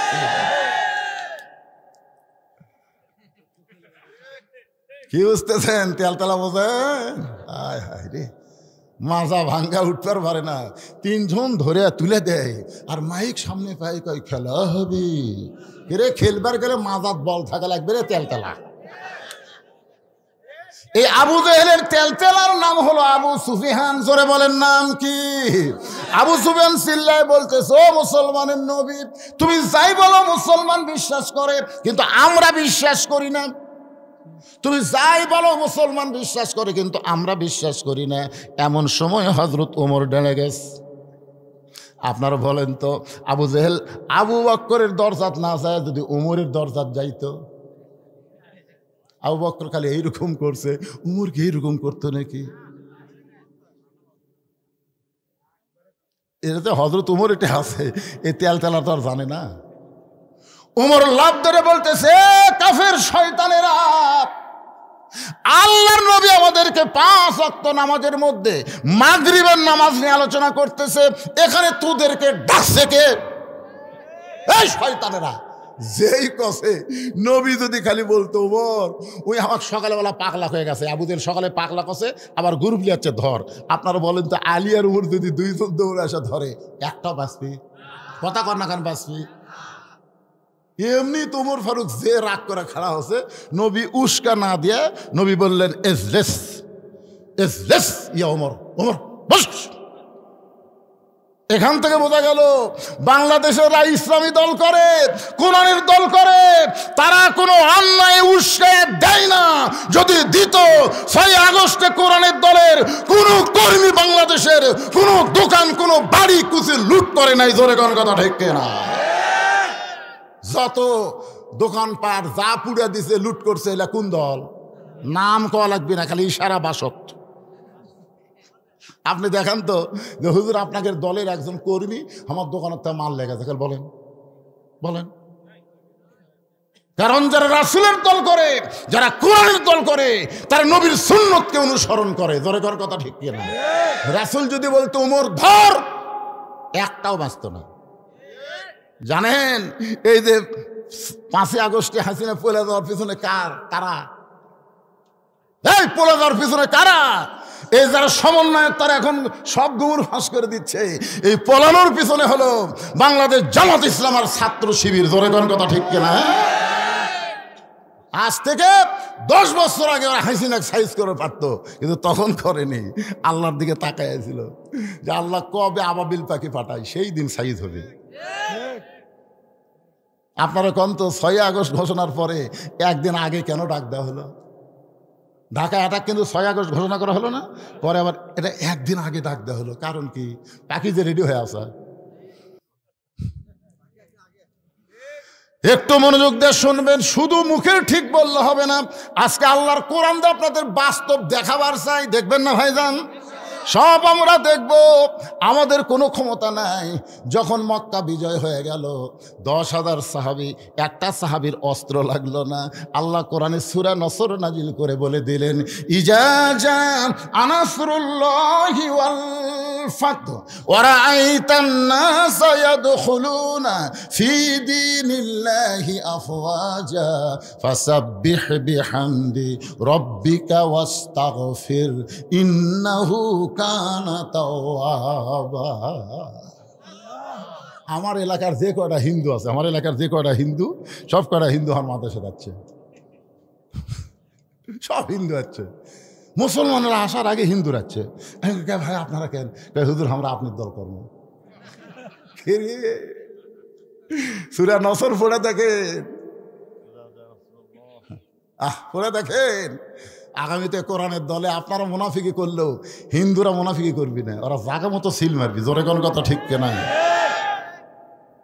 আল্লাহর বান্দার একটু মনোযোগ দেন। একজন হিন্দু আমাকে বলতেছে, হুজুর আপনারা যে দুর্গা পূজার মূর্তি পাহারা দিলেন, আপনারা ইব্রাহিমের সন্তান, মিল্লাতা আবিকুম ইব্রাহিম হুয়া সাম্মাকুমুল মুসলিমিন, আপনাদের জাতির পিতা ইব্রাহিম মূর্তি ভাঙ্গা চুরমার করেছে, আর আপনারা হিন্দুকের মূর্তি পাহারা দিলেন। কেন দিলেন আমি জানি। আমি মনে করলাম হিন্দু বেন কি কয় রে। আমি বললাম, বাবা তুমি কি জানো? হিন্দু বলতে তো, হুজুর আপনারা মূর্তি পাহারা দেন নাই, আপনারা গোপনে ষড়যন্ত্র পাহারা দিয়েছে। আপনারা গোপনে ষড়যন্ত্র পাহারা দিচ্ছেন যে অন্য কেউ মূর্তি ভাঙ্গা আপনাকে কান্দর যেন দোষ দেবার না পারে, এই জন্য আপনারা মূর্তি পাহারা দিচ্ছেন। আপনি কি মূর্তি পাহারা দিচ্ছেন? আমি বললাম, একটা হিন্দু হয়ে তুই এত বুঝলি রে? হুজুর আমরা বুঝেছি হুজুর। সুবহানাল্লাহ কন্যা, কথা কন্যা কা গোটা বাংলাদেশ ওয়াজ করতেছি, শুধু আপনাদের শেরপুর না। বাতাস এবার আসল দিকে বসছে, জোরে কোন কথা ঠিক কিনা? আজকে বুঝতেছেন না, খেলা হবে সাইজ মতো, জোরে কোন ঠিক? একটু মনোযোগ দিয়ে শুনবেন। আল্লাহ নবী উমরকে বাসায় দিলেন, বসো বসো, তোমার সঙ্গে কথা হচ্ছে না, আমার সাথে হচ্ছে। আতিউল্লাহ ওয়া আতিউর রাসূল, আল্লাহর অনুগত্য করো, নবীকে অনুসরণ করো। আমি নবী যেখানে দাঁড়িয়ে আছি, তুমি সেখানে উঠলে কেন? দেখেন, নবী ওমরের পক্ষে না হয়ে, ওরে বাবা রে, বসো। ওমর ফারুক যখন বসে গেছে, আল্লাহ নবী দুই হাত বাড়ায় বললেন, আপনারা সম্ভ্রান্ত মানুষ, নামাজ নাই তার ইমান নাই, লা সলাতা লা দিনা, যার নামাজ নাই তার কোনো ধর্ম নাই। বাইনাল আবদি ওয়াল কুফরি তরকুস সালাত, বান্দা কাফের মধ্যে পৃথক করার জিনিস তার নাম হলো নামাজ। যারা নামাজ পড়বে তারা আল্লাহর বান্দা, আর যারা নামাজ পড়বে না তারা হলো কাফের। এই জন্য নামাজের গুরুত্ব কম না বেশি? বসেন। আবু সুফিয়ান বলতেছে, আমরা বসার জন্য আসি নাই। নবী বললেন, তাহলে কি জন্য আইছেন? বলে, আমাদের নেতা দুইবার বাইতুল মুকাদ্দাস ভ্রমণ করেছে, যেখানে যাইতে লাগে 30 দিন, আসতে লাগে 30 দিন। আর তুমি কইলা আজকে রাত্রেবেলা নাকি বাইতুল মুকাদ্দাসে 2 রাকাত নামাজ পড়াইছো। নবী বলতেছেন, অবশ্যই পড়াইছি। আবু সুফিয়ান বলতেছে, নামাজ যদি 2 রাকাত পড়ায়া থাকো, তাহলে আমাদের নেতার কথা মতো আমি জানতে চাই বাইতুল মুকাদ্দাসের দরজা জানলা কয়টা? বাইতুল মুকাদ্দাসের দরজা জানলা কয়টা সেইটা বলতে হবে। আল্লাহ নবী ছোট বাচ্চার মতন কাঁদতেছে। আবু বকর বলে, ইয়া রাসূলুল্লাহ আপনি কাঁদেন কেন? রাসূল বলতেছে, আবু বকর আমি শুধু বাইতুল মুকাদ্দাসে 2 রাকাত নামাজ পড়াইছি, আমি তো দরজা জানলা গুনবার যাইনি। আপনারা যে মসজিদে নামাজ পড়েন না ভাইজান, আপনাকে জামুরহাটে একটা কেন্দ্রীয় মসজিদ, আপনি জোহরে নামাজ পড়লেন, একজন জিজ্ঞাসা করতেছে, তুমি কি নামাজ পড়ছো? কয় সামনে কাতারে। আমার বিশ্বাস হয় না। তোমার বিশ্বাস কেমনে হবে বলো? আমার বিশ্বাস হবে তুমি যদি বলতে পারো মসজিদের মধ্যে ফ্যান কয়টা আছে। আপনারা বলেন তো, ফ্যান গোনার জন্য মসজিদে যান না নামাজ আদায়ের জন্যে যান? কথা বলেন না কেন ভাইজান? কেউ তো ফ্যান গোনার জন্যে যায়। নবী যে 2 রাকাত নামাজ পড়াইছে, নবী কি দরজা জানলা গুনবার গেছে নাকি? নবী যখন দরজা জানলার কথা না বলে কাঁদতেছে, আবু বকর বলে, ইয়া রাসূলুল্লাহ সকালবেলা আবু জেহেল আপনাকে একলা পাগল বলে গেছে, এখন গ্রুপ নিয়ে আইছে আপনাকে অপমান করার জন্যে। হুজুর আপনাকে এমন অপমান করবে, আপনি কি সহ্য করতে পারবেন? আল্লাহ নবী যখন চোখের পানি ফেলতেছে, এমন সময় আল্লাহ তাআলা তুইজ্জু মান তাশা তুযিল্লু মান তাশা বিয়াদিকাল খায়র ইন্নাকা আলা কুল্লি শাইইন কাদির। আল্লাহ ফেরেশতা জিবরাইলকে পাঠিয়ে দিয়ে বলতেছে, ওগো নবী আপনি চোখের পানি মোছেন, আপনি কাঁদবেন না। ওয়ারাফা'না লাকা যিকরাক, আল্লাহ আপনাকে এমন সম্মান দিয়েছে আপনার কান্দা লাগবে না। ওই গোটা বাইতুল মুকাদ্দাস আপনার সামনে হাজির করব, আমার হাতের উপর বাইতুল মুকাদ্দাস ঘুরাতে থাকবো, আপনি দরজা জানলা গুনে গুনে এদের প্রশ্নের উত্তর দিয়ে দেন। ফেরেশতা জিবরাইল বাইতুল মুকাদ্দাস হাতের উপর হাজির করে নবীর সামনে যখন ঘুরাতে থাকে, নবীর দরজা জানলা গুনে গুনে যখন উত্তর দিয়ে দেয়, আবু জেহেল বলতেছে চলো যাই। আবু সুফিয়ান বলে, নেতা অপমান করার জন্য আমরা সকলে মিলে আসলাম, তাহলে চলো যাই কেন বলতেছেন? বলে, খামাকা গন্ডগোল করা লাভ কি, চলো যাই। এখন নেতা যখন বলেছে চলো যাই, চামচারা কি করবে? সবাই চলে যাচ্ছে, কিন্তু আবু সুফিয়ান যে তেলতেলা, জোরে কোন কি, ওবায়দুল কাদেরের মার্কা। এই জন্য তেল তালে খালি পিছন দিকে যায় আর বলে নেতা চলো যাই বুঝলাম না, এই চলো যাই বুঝলাম না। বলে চলো যাই যদি বুঝবার চাস তাহলে ঘরের মধ্যে ঢোক। ঘরের মধ্যে ঢুকে দরজা জানলা বন্ধ করে বলতেছে, আবু সুফিয়ান রে, এই চলো যাইয়ের অর্থ হলো আব্দুল্লাহর এতিম পোলা আল্লাহর নবী। আবু সুফিয়ান বলতেছে মাথা হাত দে, সর্বনাশ, যদি আল্লাহর নবী হয় তাহলে ঘরের মধ্যে কেন? বাইরে যায় আমি বলবো আব্দুল্লাহর এতিম পোলা আল্লাহর নবী, আপনি বলবেন ঠিক ঠিক। আবু জেহেল বলতেছে পাগলা, আল্লাহর নবী এটা আমি অনেক আগেই জানি রে, কিন্তু আমি মানি না। পথ মানবার গেলে আমার নেতৃত্ব থাকবি না। আজকে বাংলাদেশে আবু জেহেলের দল যারা করে তারা সবাই জানে আল্লাহর কোরআন সত্য, লাকাওয়াল মুলক লা শারিকা লাহ। জোরে কোন কথা ঠিক কিনা? সবাই জানে কিন্তু মানে না। মানবার গেলে ওরকে নেতৃত্ব চলবি না। কথা কন না কেন ভাই? একটু মনোযোগ দিয়ে শুনবেন। আল্লাহর নবী মাগরিবের 3 রাকাত ফরজ নামাজের কথা বলতেছেন।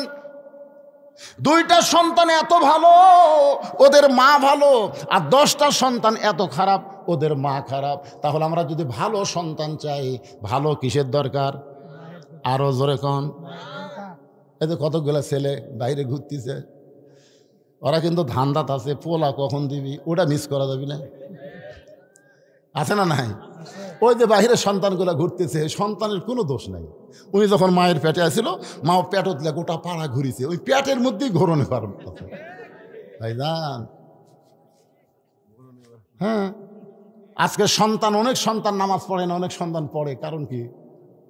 মা পেটের সন্তান নিয়ে যখন নামাজ পড়েছে, 4 মাসে 5 মাসের বাচ্চা পেটের মধ্যে যখন চাপা খাচ্ছে, ফেরেশতা বলে আল্লাহ দেখো তোমার বান্দি নামাজ পড়ার কারণে পেটের বাচ্চা কি হারে চাপ খাচ্ছে। আল্লাহ বলে ফেরেশতা সাক্ষী থাক, যে মা পেটে বাচ্চা নিয়ে নামাজ পড়তেছে ও মা শুধু নিজে নামাজ পড়তেছে না, পেটের বাচ্চাকেও নামাজি বানায় দিচ্ছে। পেটে বাচ্চা নিয়ে মা যখন রোজা করে, কি মনে করতেছেন মা খালি একলা রোজা করে? মায়ের নারীর সাথে বাচ্চার খাওয়ার সম্পর্ক আছে না নাই? মাও খায় না, বাচ্চারা খাওয়ায় না। এক ছেলে আমাকে কয়, হুজুর 11 মাস আমার খিদা কম, কিন্তু রোজার মাসে এতই খিদা লাগে।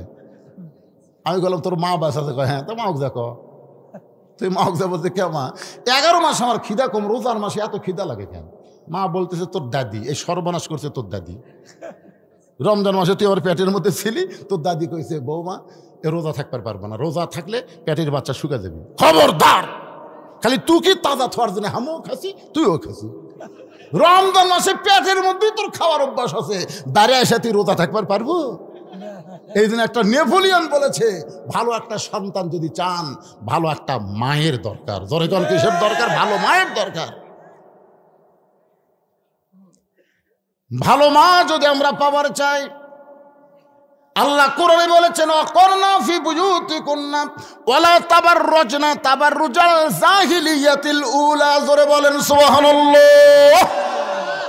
আমার মায়েরা যারা পর্দার অন্তর আছেন, ও মা আপনাদের কথা একটু পরে আসতেছি। এই মাগরিবের নামাজ নিয়ে একটু কথা বলবো। একেবারে লাল রক্তের পাঞ্জাবি নিয়ে ইয়াকুব নবীর সামনে হাজির 10 জন। জোরে কোন কয়জন? ইয়াকুব নবী কয় বাবা কিসের পাঞ্জাবি? বাবা এটা ইউসুফের পাঞ্জাবি। বাবা বাঘ আসে ইউসুফকে খেয়ে গেছে বাবা, কিন্তু আমরা ইউসুফকে হেফাজত করে পারিনি, রক্ষা করে পারিনি বাবা, কিন্তু পাঞ্জাবি হেফাজত করছি বাবা। চিন্তা করে দেখেন, আল্লামা সাইদি হুজুর ধর্ষণ করছে, আল্লামা সাইদি হুজুর মানুষ খুন করছে, আল্লামা সাইদি হুজুর যুদ্ধ অপরাধী। খালি ছাড়িয়ে দিয়ে দেখলু না রে হাসিনা? খালি ছাড়িয়ে দিয়ে দেখলি না কেন? কোন দোষী মানুষ যখন বের হবে জনগণ তাকে জুতা পিটা করবে। আর আল্লামা সাইদি হুজুর 10 দিনের জন্য বের হলে মিজানুর রহমান আজহারীর চাইতো 10 গুণ মানুষ হবে। জোরে কোন কথা বলেন না কেন?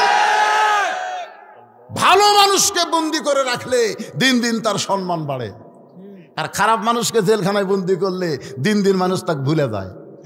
এই কয়েকদিন পরে দেখবেন পলকের কথা আর কারো মনে থাকবে না। এই পলক আমির হামদার কথা মানুষের মনে ভুলিছে না বাড়িছে?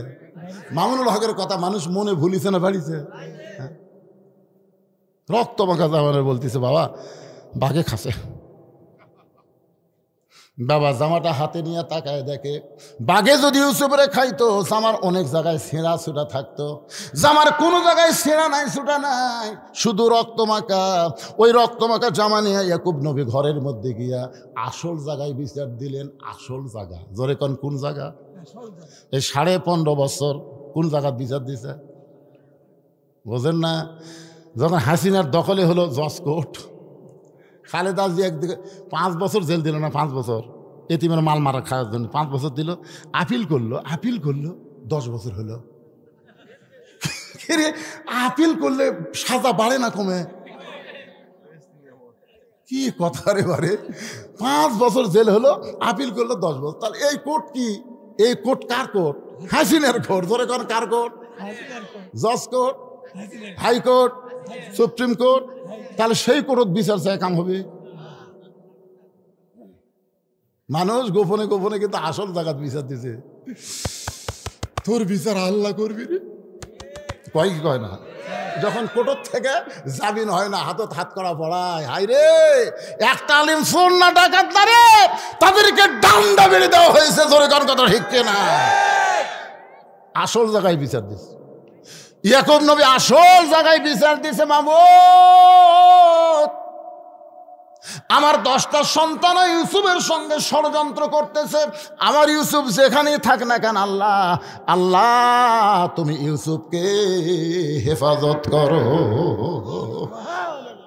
আমরা সবাই দোয়া করছি, আল্লাহ আল্লাহ সাইদি হুজুর নির্দোষী, আল্লাহ তুমি জেলখানায় রাখছো সেখানেই তাকে ভালো রেখো। আপনারা কি দেখছেন ভাই, যেদিন জেলখানা থেকে তাকে হাসপাতালে নিয়ে যায় সেই দিন একটা হাসি দিছে, দেখছেন? এই হাসি কোনো অসুস্থ মানুষের হাসি না, এমন একটা হাসি দিল জনগণকে বুঝাই দিল আমি অসুস্থ না, আমাকে জোর করে তারা হাসপাতালে নিয়ে যাচ্ছে। এত দোয়ার পর ওই হাসপাতালে তাকে হত্যা করলো। জোরে কোন কথা ঠিক কিনা? বাবার দোয়া ইউসুফের জন্য আল্লাহ কবুল করেছে। বণিকেরা যাচ্ছে ব্যবসা করতে, তৃষ্ণা লাগছে, কূপের কাছে গিয়ে দেখে চাঁদের মতন একটা বাচ্চা পড়ে আছে, হাত পাও বান্ধা। ইউসুফকে কূপের মধ্যে থেকে তুলে সমস্ত ব্যবসায়ী বলল আমি নিব, আমি নিব, আমি নিব। সবাই যখন নিবার চায়, বণিকের সর্দার বলতেছে সবাই নিবার গেলে একে টুকরা টুকরা করে ভাগ করা লাগবে। বলে টুকরা নিয়ে আমরা কি করব? বলে তাহলে বাজারে বিক্রি করি, যে দাম হবে আমরা সবাই ভাগ করে নেব। আজিজ মিশর বউ জুলাইখা নিয়ে ঘুরতেছিল বাজারে, 1 লক্ষ স্বর্ণ মুদ্রা দিয়ে ইউসুফকে কেনা হলো। জুলাইখা সন্তান হিসেবে লালন পালন শুরু করে দিল। যখন ইউসুফ একটু যৌবন পাইছে, একটা পুরুষ মানুষ যখন যুবক হয় তখন কিছু সিমটম বোঝা যায়। জলেখান যায় কি যায় না? পুরুষ মানুষের কথা আমি বলতেছি, কিন্তু কতগুলো পুরুষ বুড়া হয়ে যাচ্ছে তাও বুঝবার দিচ্ছে না। আমাকে একজন কইছে হুজুর আমার স্বামী এত সুন্দর, হুজুর আমার স্বামীকে নিয়ে যখন বাইরে যায় তখন খালি মেয়েরা আমার স্বামীর দিকে তাকিয়ে থাকে। তা আপনি একটা দোয়া শিক্ষা দেন তো, যে দোয়া পড়লে আমার স্বামীর দিকে কেউ তাকাবি না। কারণ আমি বউ, আমি আমার স্বামীকে দেখবো, পর নারীরা দেখবে কেন? আমি তখন বললাম মা কোনো দোয়া লাগবে না, তোমার স্বামী চাচা বানাও। যেই কছি চাচা বানাবার আমি বুঝবার না পারবো, হুজুর আপনি আলেম না জালেম কন তো, স্বামী কেউ চাচা, এই তো চাচা কবার কছি, তো চাচা বানাবার কছি। ওই স্বামীর হাত পাও ধরে এখন দাঁড়িয়ে 4 আঙ্গুল হয়ে গেছে। স্বামীগুলো রাস্তার যায়, একটা মেয়ে মানুষ আর স্বামীর দিকে তাকায় না, যদি কেউ ভুল করে তাকায় সালাম দেয়, বলে চাচা কেমন আছে। এখন বইয়ের সামনে স্বামী যদি কেউ চাচা কয় তখন বইয়ের মনে কোনো খারাপ চিন্তা হয় না? রে আমার স্বামী চাচা করছে, আমার স্বামীর সাথে কোনো লাইন মারার টাইম পাবি না। ও মা মায়েরা রে, যারা পর্দার মধ্যে আছেন শোনেন, পুরুষ মানুষের 1 নম্বর চিহ্ন হলো তার দাড়ি মোছ। জোরে কোন কথা ঠিক কিনা? কথা বলে এমন ভাবে কামায় মনে হয় জীবনে ওঠেনি। বউ বলতেছে আসো তোমাকে একটা ভেলকি দেখায়। স্বামী বলে কি? ড্রেসিং টেবিলের সামনে গিয়ে বলতেছে তোমার মুখ আর আমার মুখ একই মুখ, তোমারও দাড়ি মোছ নাই আমারও দাড়ি মোছ নাই। বউ বলতেছে আল্লাহ যদি আমাকে দাড়ি দিত। স্বামী গাই মেয়ে মানুষের কোনদিন দাড়ি হয়? বউ গাই মরদ, মরদ মানুষ কোনদিন দাড়ি চাচা হয়? তুমি মরুধামী মেয়ে একটা চিহ্ন নেই? আপনারা অনেকগুলো ইচ্ছা করে চাইছে উলমুখা হয়ে থাকেন, কে রে বা শরম লাগে না? মেয়ে মানুষের ঢবলে থাকেন, কি মন খারাপ করতেছেন? ইউসুফের যখন যুবকের চিহ্ন প্রকাশ পাইছে, সঙ্গে সঙ্গে জুলাইখা এতদিন মা হয়ে সন্তানের মতো লালন পালন করেছে। এবার মিন শারিল ওয়াসওয়াসিল খান্নাস, এই নফস বলে জুলাইখা তোর আজিজ মিসর বুড়া হয়ে গেছে, ইউসুফ তোর তাতা যুবক, এই যুবক ইউসুফের কাছে একবার যা, তোর মনের বাসনা পুরা কর। বাজান বহু চেষ্টা করে ইউসুফকে যখন বাগাতে পারে নাই, অন্দর মহলে নিয়ে গিয়ে সমস্ত দরজা বন্ধ করে জুলাইখা যখন ইউসুফকে ধরতে চায়, এমন সময় ইউসুফ বলতে, জুলাইখা ইন্নী আখাফুল্লাহ, আমি আল্লাহকে ভয় করি। ধরে কর সুবহানাল্লাহ। জুলাইখা বলছে সমস্ত দরজা জানলা বন্ধ, কেউ দেখবে না। ইউসুফ বলতেছে যেখানে কেউ দেখে না সেখানে আমার আল্লাহ দেখে। জোরে কর না কেন? ঠিক কথা বলেন, ঠিক? জুলাইখা বলে পারবা না, সব দরজার তালা লাগায় চাবি আমার হাতে। নাসরুম মিনাল্লাহি ফাতুন করিব ওয়াবাশশিরিল মুমিনিন। কি মনে করতেছেন ভারত যদি বলে বাংলাদেশ পারবে না? তিন দিকে আমরা ভারত, একদিকে সাগর। আপনার কোন তো পারবো না? পারবো না। তিন দিকে ফেরাউনের সৈন্য, একদিকে সাগর। ফেরাউন বলে মুসা পলাবি কোন দিক দিয়ে? সামনে খালি সাগর, আর তিন দিকে আমরা লাঠি সরালে পলাবো কোন দিক দিয়ে? মুসা বলে আল্লাহ আমি তো তোমার দিকে তাকাই আছি, আমি সাগরের দিকে এখনো তাকাইনি। আল্লাহ কয় লাঠি হাতত নাই। দেখেন লাঠি কিন্তু লাগবে, লাঠির লম্বা হয় 3 হাত, আর হাতত থাকবে একটা খুর, বুঝলেন? 3 হাতার লাঠি আর হাতত খুর। ওই ভারতের মালওয়ানের বাচ্চারা যখন বাংলাদেশে ঢুকবি তখন লাঠি দিয়ে পাড়া ফেলতে, খুর দিয়ে কাটে, গোড়া কাটুক আর আগা কাটুক, কাটা খালি পোলটা দেওয়া লাগবে। জোরে কর কথা দেখতে, কারণ মুসলমানই করা লাগবে, তো খাতনা করার লাগবে না। আপনারা কি মনে করতেছেন আমার ওয়াজ খালি আপনাকে এলাকা থাকতেছে? এই ওয়াজ মিডিয়ার মাধ্যমে ভারতও তো চলে যাচ্ছে। জোরে কর কথা দেখতে, চিন্তা করবি, ঢুকিস না রে। ওরা কিন্তু লাঠিটা ফেলে দিয়ে খাতনা করে ছেড়ে দিবে। লিল্লাহি তাকবীর। একটু মনোযোগ দিয়ে শোনেন। জুলাইখা বহু চেষ্টা করতেছে ইউসুফের সঙ্গে খারাপি করবে, ইউসুফের সঙ্গে আল্লাহ থাকার কারণে সমস্ত দরজা খুলে গেছে চাবি ছাড়া। ধরে কারণ সুবহানাল্লাহ। শেষ দরজা ইউসুফ যখন জানাইছে, জুলাইখা এক দৌড়ে গিয়ে পেছনের জামা খামছে ধরে বলে, ইউসুফ রে তুমি যতই চেষ্টা করো তোমাকে পলাবার দেব না। যার কলিজায় আল্লাহর ভয় তার কি কোনোদিন জামার চিন্তা হয়? বাজান যখন আল্লাহর ভয়ে চলে গেছে, পিছনের জামা ছেড়ে গেছে, জুলাইখা যখন কিছুই করবার পারলো না, তখন হাসিনার মতন ছলনাময়ী হয়ে বিচারকের সামনে গিয়ে কাঁদতেছে আর বলতেছে, বহু চেষ্টা করলাম আমার সন্তানকে ভালো মানুষ করার জন্য, কিন্তু সেই ইউসুফ আর সন্তান থাকলো না। আজকে অন্দরমহলে সুযোগ পেয়ে আমাকে ধর্ষণ করবার চাইছিল, সমস্ত বিচারক কয় নাউজুবিল্লাহ, সন্তান হয়ে মাকে ধর্ষণ করবে, এইটা কেমন কথা? ও জুলাইখা কাঁদেন না, অবশ্যই আপনার বিচার হবে। বিনা তদন্তে বিচার করার জন্য ইউসুফকে যখন নিয়ে আসা হয়েছে, হাজার হাজার মানুষ ময়দানে দাঁড়িয়ে আছে। ইউসুফ নবীর চেহারার দিকে তাকায় সবাই চিন্তা করে, এই মানুষ কোনদিন যুদ্ধ অপরাধী হতে পারে না। এই মানুষ 50 বছর কোরআনের হক তাফসীর করেছে, সেই মানুষ কোনোদিন মানুষের ধর্ষণ করতে পারে না। জোরে কোন কথা ঠিক কি না? ইউসুফ নবীর চেহারার দিকে সবাই তাকায় দেখতেছে, এই মানুষ এই জুলাইখারে কেমনে ধর্ষণ করবার চায়? এত সুন্দর মানুষ কোনোদিন এই কাজ করবে না। সবাই যখন এই চিন্তা করতেছে, আর বিচারকেরা বলতেছে, ইউসুফ রে তুমি কত বড় নিমক হারাম, যে তোমাকে মায়ের মতন লালন পালন করলো, আর তুমি তাকে ধর্ষণ করবার চাও, তুমি কত বড় নিমক হারাম। ইউসুফ নবী চোখের পানি বের করে কাঁদতেছে, কিছুই বলার নাই। এমন সময় মায়ের কোল থেকে 2.5 মাসের একটা বাচ্চা জবান খুলে, আমার আল্লাহ দিয়েছে তো ইজ্জুমান তাসা, সম্মান দেওয়ার মালিককে। ওই বাচ্চা বলতেছে, ও বিচারকেরা, শুধু অভিযোগ শুনে বিচার করলে হবে না, তদন্ত করে বিচার করো। সমস্ত লোক বলে, কে কথা কয় রে? দেখা যায় না কথা কে কয়। মা দৌড়ে গিয়ে বিচারকের সামনে বাচ্চাকে দিয়ে বলে, মাত্র 2.5 মাসের বাচ্চা, আমার জবান ফুটে গেছে। বাচ্চাকে টেজের উপর রাখা হলো। বাচ্চা বলে, বিচারকেরা তদন্ত করে দেখো, ইউসুফের জামা সামনে যদি ছেঁড়া হয় তাহলে বুঝবা ইউসুফ জুলাইখাকে ধর্ষণ করবার চাইছিল, আর জুলাইখা বহু চেষ্টা করে ইউসুফের হাত থেকে রক্ষা পাইছে।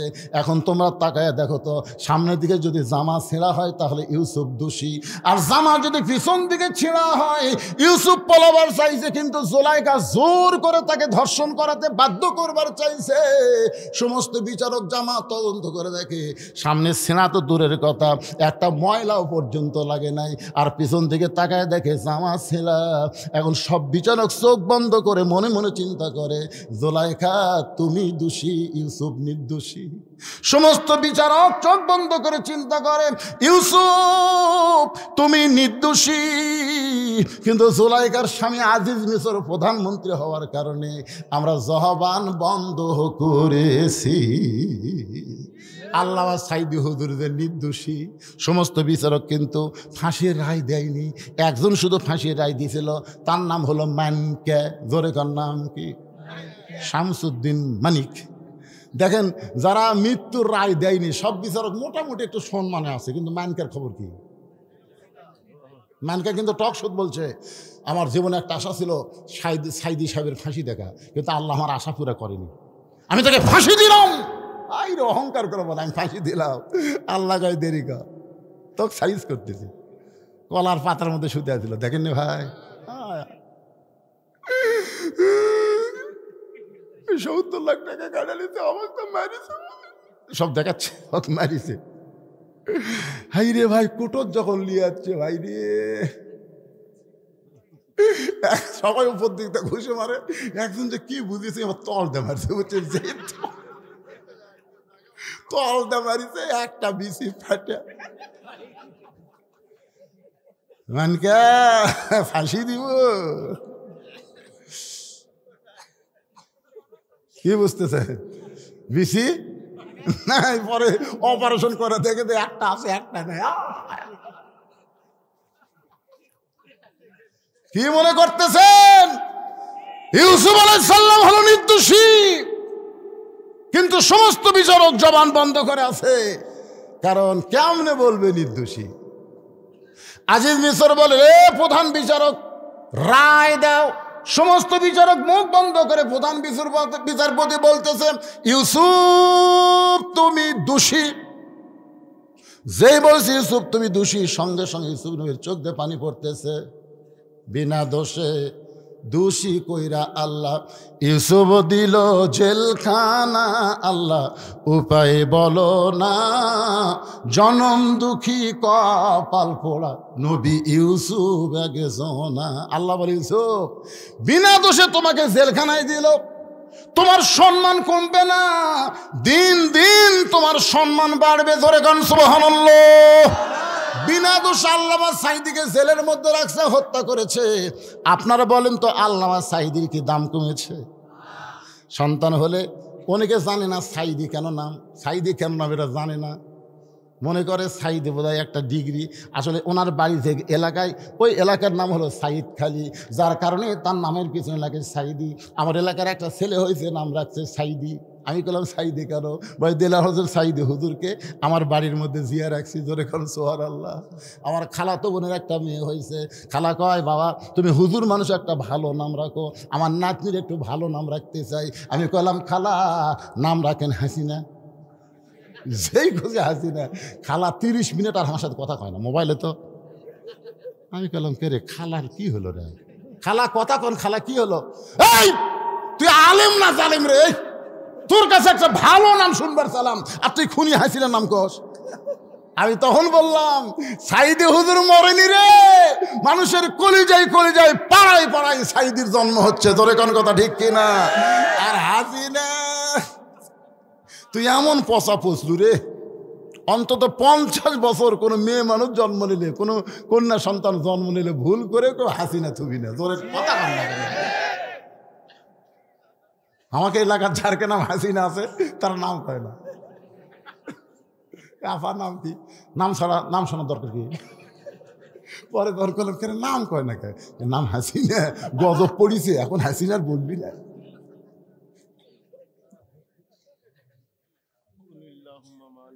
আল্লাহর বান্দার একটু খেয়াল করবেন, মাগরিবের 3 রাকাত নামাজ কেমনে পাইলাম, পড়লে লাভটা কি? এরপরে ফজরের 2 রাকাত নামাজ পড়লে লাভ কি? এরপরে 4.5 রাকাত নামাজ পড়লে লাভ কি? আমি আপনাদের সামনে ওয়াদা দিয়ে দিলাম, আজকে নামাজের সব ওয়াজ করবো। এতে যদি রাত 1টা বাজে কোনো সমস্যা, ঘড়ির দিকে তাকায় দেখেন 8:30, অনেকদিন পরে এই যে ভাইজান, কিন্তু এরা আমার উপর একটা দায়িত্ব দিয়েছে, হুজুর আপনি যত ওয়াজ করেন অন্তত 10টা মিনিট আমাদের মসজিদের জন্য একটু আদায় করবেন। আপনারা কেউ ওঠা বসে করবেন না, মাত্র 10টা মিনিট নামাজের ওয়াজ হচ্ছে, যে নামাজ আমরা কায়েম করবো আল্লাহর ঘর মসজিদে। আমার মামা খোকা সাহেব বলেছেন, মসজিদ কার ঘর? আরো জোরে কর, মসজিদ কার ঘর? আপনারা কি বলবেন? হুজুর এই যে দেখতেছেন, এরা আমার বাড়ি। হুজুর এই বাড়ির সাইডে যেটা দেখতেছেন এরা আমার, এই সাইডে যে বাড়ি আমার ভাইয়ের, এই সাইডে আমার বাপসা স্যার, এ যত জমি পুকুর পুষ্করিণী দেখতেছেন এরা সবগুলো আমাদের। তো সবাই যদি তোমাকে হয় মসজিদ আল্লাহর, আল্লাহর দেখবার গেলে চলেন তো মসজিদের সামনে যা বলতে, হুজুর এখানেও আল্লাহর কিছু ছিল না, আমার চাচা 10 শতক আল্লাহ দান করছে, আর আমরা টাকা দিয়ে আল্লাহ ঘর বানা দিচ্ছি। ফেরেশতাকে আল্লাহ, এই দেশের নাম কি? এই দেশের নাম বাংলাদেশ। ওই দেশে আমার চাইতে গরিব কেউ নাই রে। এখন সে আল্লাহর ঘর, আপনাদের ঘরের উপর ছাদ আছে, ঘরের উপর টিন আছে, ঘরের উপর সব কিছু আছে, আর আল্লাহর ঘরে খালি কলম তুলে হচ্ছেন, ছাদ নাই। এখন আল্লাহ ছাদ দিবার গেলে, মসজিদে ছাদ দিবার গেলে কারা কারা দিবেন একটু, আমি অত ফজিলত বয়ান করে পারবো না। ঘর খালি আল্লাহর, আপনি আল্লাহর ঘরে দিবেন, আল্লাহ আপনাকে জান্নাতে একটা ঘর দিয়ে দিবে। এইটুকু বিশ্বাস করে কোন আল্লাহর বান্দা 10,000 টাকা, কোন আল্লাহর বান্দা 20,000 টাকা, কোন আল্লাহর বান্দা 10 বস্তা সিমেন্ট আল্লাহর হস্তে, গ্রামের লোকেরা, এই যে আপনারা যারা মাহফিল করতেছেন তারা আগে দেন, আর বাইরের লোক যারা আছে তারা পরে দিবে। আপনারা যদি না দিয়ে খালি বাইরের লোকের চান, চট কিনা হবে, কার্পেট কিনা হবে, ছাদ দেওয়া হবে। এই জন্য এই গ্রামের সভাপতি সাহেব এখন আপনি কোন কি দিবেন ভাই? না দিচ্ছেন প্রধান বক্তা, দ্বিতীয় বক্তা লিখছে ভাইয়ের কাছে আবার চাওয়া, দেখি ভাই কি করে। সর্বোত্তম করে এই মসজিদে যায়, ছোট মানুষই টাকা দিয়ে গেল। না না না না, আমি খেয়ালই করি, আমি ডান হাতে দিছি, 2 হাতে দিছি। আপনারা খেয়াল করেনি, 2 হাতে দিছি। আমি মনে করছি মুসাফা করে বেড়াচ্ছে, বুঝলেন, কিন্তু হাতের মধ্যে টাকা। আল্লাহ, মানুষের কি খেয়াল দেখছেন, বাম হাত ডান হাত দুটাই হাত। এখন 2 দিক থেকে 2 জন দিলে কি করবো? মাশাআল্লাহ। আগেকার বক্তার কাছে দিয়েছেন কত? 1,000 টাকা দান করেছে। আবার আমার ভাই দান 2500 টাকা, 2,500 জন্য করছে দান। আল্লাহ দানকে কবুল করে নিয়ে মসজিদ ঘরের জন্য জান্নাতে একটা ঘর বানায় দেন, জোরে কোন আমিন। কে দিছে? মহিলাদের প্যান্ডেল থেকে চাওয়ার আগে, আমি তো চাইনি মায়েদের কাছে, চাওয়ার আগে 2000 কত? 2070 টাকা আমার মায়েরা করছে দান। আল্লাহ মায়েদের এই দানকে আল্লাহ আপনি কবুল করেন। আল্লাহ নেক নিয়ত নিয়ে গেছে পরে আল্লাহুম্মা আমিন। দান চাওয়ার পরে যদি একটা লোক উঠে যান, আপনার বসে থাকেন, দান না করলেন বসে থাকেন, উঠে যাবেন কেন? আমি তো সময় দিছি 10 মিনিট, 10 মিনিটের পরে আর আমি চাবো না তো ভাই, অত ঘেঙ্গা আদায় করার অভ্যাস আমার নাই। 10 মিনিট টাইম দিলাম, মসজিদের সভাপতি কোটি, সেক্রেটারি কোটি, কেশিয়ার কোটি, আপনারা আসেন। কে দিছে এটা? এক বান্দা গোপনে 500 টাকা দান করেছে, আল্লাহ দানকে কবুল করেন। কি নাম বাবা? মাশাআল্লাহ, মাদ্রাসা পড়ে, আল্লাহ হক্কানে হাফেজ আলিম কবুল করেন, জোরে কোন আমিন। নাম হলো মোত্তালিব। 100 টাকা দান করে গেল, ছোট মানুষ, আল্লাহ দানকে কবুল করেন। আল্লাহ নেক নিয়ত নিয়ে সব রাখেন, আল্লাহুম্মা আমিন। ভাইজান বলেন 2 বস্তা 5 বস্তা সিমেন্ট। একজন ভাই আমাকে বলল যে হুজুর এলে বাকি কয়, পরে দেয় না, পরে দেয় না। এ না দেওয়ার নিয়তে কেউ দান করবেন না, বুঝলেন? না দেওয়ার নিয়তে দান করলে আল্লাহর সাথে চরম ঠাট্টা করা হয়। দেওয়ার নিয়তে আপনি নিয়ত করেন, নিয়ত করে বলেন যে হুজুর আমি আল্লাহর ঘরে 10 বস্তা সিমেন্ট দেবো, আমি আল্লাহর ঘরে 10,000 টাকা দেবো, মসজিদের ছাদ করা লাগবে। তো দানের ব্যাপারে গড়িমসি করলে কাম হবে। তাই আল্লাহর একজন বান্দা 500 টাকা দান করেছে, আল্লাহ দানকে কবুল করেন। দেন বাবাজি। ছেলের ঠ্যাং ভাঙ্গা গেছে, দোয়া চাই, 500 টাকা দিয়ে আমরা দোয়া করি আল্লাহ তার ছেলেকে যেন পুরাপুরি সুস্থতা দান করে, জোরে কোন আমিন। সবাই বলে আল্লাহুম্মা আমিন। আব্দুল সালাম আল্লাহর ঘরের জন্য 1000 টাকা দান করেছে। আব্দুল সালামের দানকে আল্লাহ আপনি কবুল করেন। কে দিয়ে গেল এটা? নাম বলবে না। আল্লাহর একজন বান্দা 1000 টাকা দান করে গেল, আল্লাহ দানকে কবুল করেন। বেলাল ইসলামের প্রথম মুয়াজ্জিন বেলালের নামে নাম। লাইলাতুল মেরাজে নবী যখন জান্নাতের মধ্যে ঢুকতেছিলেন, নবী বলে আমার মধ্যে একটু ভয় ভয় লাগতেছিল। তখন দেখি ডান দিকে একটা খড়মের শব্দ শোনা যায়। ভাই জিবরাইল, আমি নবী জান্নাতে ঢোকার আগে কে জান্নাতে হেঁটে যায়? বলে এটা হলো আপনার মুয়াজ্জিন হযরত বেলাল। জোরে বলেন সুবহানাল্লাহ। সেই বেলালের নামে বেলাল 1000 টাকা দান করেছে, আল্লাহ দানকে কবুল করেন। আল্লাহ তোমার আরেকজন বান্দা 500 টাকা দান করলো, আল্লাহ দানকে কবুল করেন। আল্লাহ নেক নিয়ত নিকাশা পড়া আল্লাহুম্মা আমিন। কি নাম বাজানের? নাম বলার দরকার নাই। আল্লাহ 500 টাকা দান করে গেল, আল্লাহ দানকে কবুল করেন, আল্লাহ নেক নিয়ত নিকাশা পড়া করেন। আপনারা এই যে গ্রামের নাম, এই গ্রামের নামটা কি কি না গান? দক্ষিণ জামুর। দক্ষিণ জামুর এটা 3 পাড়া মিলা নাই মসজিদ? দক্ষিণ জামুর। এই দক্ষিণ জামুরের কারা কারা আছেন একটা হাত তোলেন তো দেখি। এই দক্ষিণ জামুরের,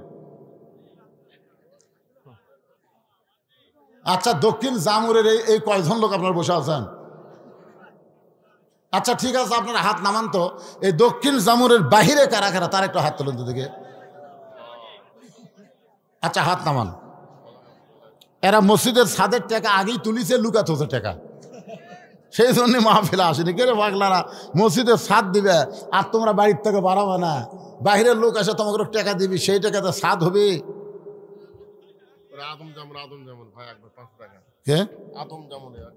আদম জামনের এক ভাই 500 টাকা দান করেছে, আল্লাহ দানকে কবুল করেন। ছোট্ট একটা বাচ্চা 100 টাকা দান করেছে, আল্লাহ কবুল করেন। আর একজন 100 টাকা দান করলো, আল্লাহ দানকে কবুল করেন। আল্লাহ নেক নিয়ত নিকাশা পড়া আল্লাহুম্মা আমিন। আমিনো আমিনো আল্লাহ আমিনো। দানকারীর জন্য তুমি জান্নাতেরও জামিনো। আর একজন 100 টাকা দান করছে, আল্লাহ কবুল করেন। মা অসুস্থ, বাবা মারা গেছে, আল্লাহ বাবার কবর জান্নাতের টুকরা বানান। মা অসুস্থ, আল্লাহ মাকে সুস্থ করে দেন। জোরে কোন আমিন। জোরে বলে আল্লাহুম্মা আমিন। রে দক্ষিণ জামুরের লোকেরা কোথায় রে? ব্যাগলা গামছালে ভিতরে নামো, এটাও বলা লাগবে নাকি তোমাকে? হ্যাঁ, অনেক লোক 10 টাকা 20 টাকা 50 100 টাকা দিবে, টেজো তাসবি, শরম নাই তারকে। তোমরাই যাও তাদের কাছে, যাও 4-5টা ব্যাগলা বের হও, মায়েদের কাছে যাও, সবাই দান করো। আল্লাহ তোমার একজন বান্দা 1000 টাকা দান করেছে, আল্লাহ যেই নিয়তে দান করেছে আল্লাহ তার নেক নিয়ত নিকাশাকে আল্লাহ কবুল করেন। আল্লাহুম্মা আমিন। আল্লাহ বরবরিয়া নজরুল হাজি লেখা লাগবে তো। বরবরিয়ার আলহাজ নজরুল ইসলাম 100 টাকা নগদ, 1 বস্তা সিমেন্ট, 1 বস্তা সিমেন্ট বাকিতে করছে দান। আল্লাহ বড় পুকুরিয়া না বরবরিয়া? আলহাজ নজরুল ইসলাম বড় পুকুরিয়ার 1 বস্তা সিমেন্ট 100 টাকা দান করছে, আল্লাহ কবুল করেন। নাম কি আপনার? মোহাম্মদ শামসুল হক শেখ নাম লেখেন। 100 টাকা নগদ 1 বস্তা সিমেন্ট দান করেছে, আল্লাহ তার দান। দারুগ্রামের নাম লিখছেন।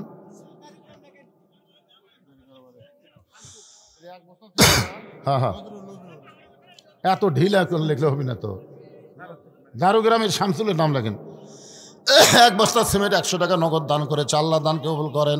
আল্লাহর একজন বান্দা 500 টাকা দান করেছে, আল্লাহ দানকে কবুল করেন। 100 টাকার সাথে সিমেন্ট দেওয়া, 1 বস্তা দেওয়া, 1 বস্তা সিমেন্ট। বাড়ি কোথায়? জামুরের ছেলে। আল্লাহ 100 টাকা দান করেছে, আল্লাহ দানকে কবুল করেন। আল্লাহ নেক নিয়ত নেক আশা পড়া আল্লাহুম্মা আমিন। এ দুনিয়া রবে না কো চিরকাল, একদিন ভাঙবে রে বাজার। এ বাজার ভাঙিয়া গেলে সওদা না মিলিবে, কি হবে উপায় তোমার, একদিন ভাঙবে রে বাজার। কে? আব্দুল কুদ্দুস 1000 টাকা দান করেছে। আব্দুল কুদ্দুসের দানকে আল্লাহ আপনি কবুল কর। আল্লাহুম্মা আমিন। কে সিমেন্ট দিল? আব্দুল হালিম 50 টাকা নগদ আদম জামুর থেকে আল্লাহ 1 বস্তা সিমেন্ট করছে দান। আব্দুল হালিমের দানকে আল্লাহ আপনি কবুল করেন। আল্লাহুম্মা আমিন। সবাই বলে আল্লাহুম্মা আমিন। ছাদ দিবার গেলে রড লাগবে, রড। কে দেবে 1 টন রড?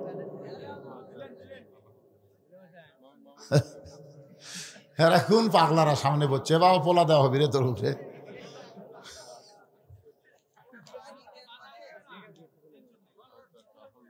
যারা আমাকে দাওয়াত দিবার গেছিল তারা দেখে যাচ্ছে। আপনারা ওয়াজের পরে যে টাকা দেন 1 টাকাও নষ্ট হয়নি। 235 শতক জায়গার উপর মসজিদ, মাদ্রাসা, এতিমখানা। এইবার আবার আল্লামা সাইদি হুজুরের নামে একটা অডিটোরিয়াম করলাম। এইবারই আল্লামা সাইদি হুজুরের নামে বিশাল অডিটোরিয়াম। এগুলা কার টাকা? আপনাদের টাকা খাচ্ছি আমি। আমার মাদ্রাসাত লেখা আছে দান মুক্ত প্রতিষ্ঠান, কোনো টাকা দেওয়া লাগবে না, খালি আপনাকে ছেলে দেন। আর এবার একটা মহিলা মাদ্রাসা করা হয়েছে 3 তলা বিশিষ্ট। মারহাবা কন। আমাক দিবার কয় পাগলারা না, আসলে রাগই তো করবি যে আপনাদের গ্রামে লোকই নাই, সব লোক বাহিরের লোক। তো কি করবে এখন? কি করবো যে 2 হুজুর দিয়া দেন, এখন রড দেন, 1 হুজুর সিমেন্ট দেন। একেবারে আপনাদের মসজিদের সেক্রেটারি কে? তো সেক্রেটারি সাহেব কথা কয় না কে বাবা? আপনি 2 টন রড দিবেন না কত দিবেন? কোন একটা কোন আপনি দিয়ে গেছেন? দিছেন? মাশাআল্লাহ। আপনার কোন তালাব দিলেন বারে? আচ্ছা ঠিক আছে, আলহামদুলিল্লাহ। মসজিদের কাজ শুরু করছে, কাজ হবে না এরকম চিন্তা করেন না, একটু দেরি হতে পারে। বাংলাদেশে কোন মসজিদ শুরু হয়েছে কাম বন্ধ আছে দেখছেন আপনারা? কি কি ছিল?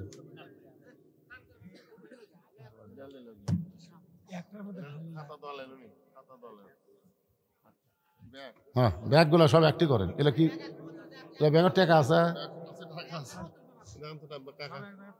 সব এক জায়গা করেন। মহিলাদের মধ্যে টাকা তুলবার গেছে কেউ? ও অ্যাডভান্স। এলাও তোলেন, এলাও তোলেন।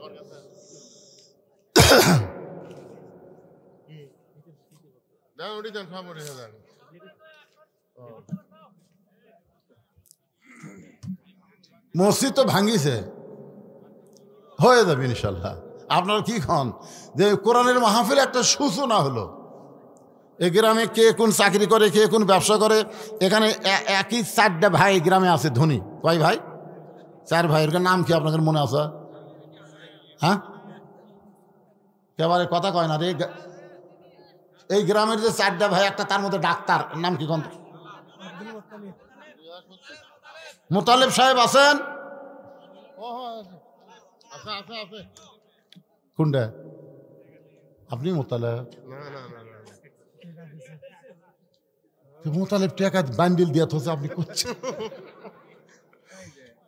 সুবহানাল্লাহ। আচ্ছা, মোতালেবের আরেক ভাইয়ের নাম কি? বড় ভাই শাহজাহান সাহেব আছেন?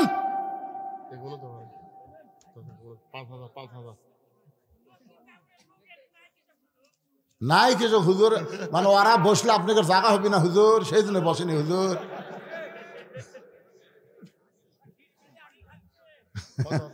বুঝতে পারতেছেন না যে আপনার প্যান্ডেল ভরা দিচ্ছেন, ওটা কুটি বসবি এই জন্য। এই দেখেন ডাক্তার সাহেব নাম কি? আব্দুল মোত্তালেব। আব্দুল মোত্তালেব হবে না, কারণ আল্লাহ 99 নামের মধ্যে মোত্তালেব নেই। মোত্তালেব হোসেন 5000 টাকা ধরে বলেন মারহাবা। আপনারা বলেন তো, আবু লাহাব নামে কোন মুসলমান আছে? নাই। আবু লাহাব নাই রে পাগলা, আবু তালেব আছে। আসলে দুটাই কিন্তু কাফের, আবু তালেবও কাফের, আবু লাহাবও কাফের। কিন্তু আবু লাহাব কেউ ভুলেও রাখে না, আবু তালেব অনেক মুসলমানের নাম। কারণ কি? শিশুকালে মইরা গেছে মা, গর্ভে থাকতে মরছে পিতা, নবী চোখে দেখলেন না।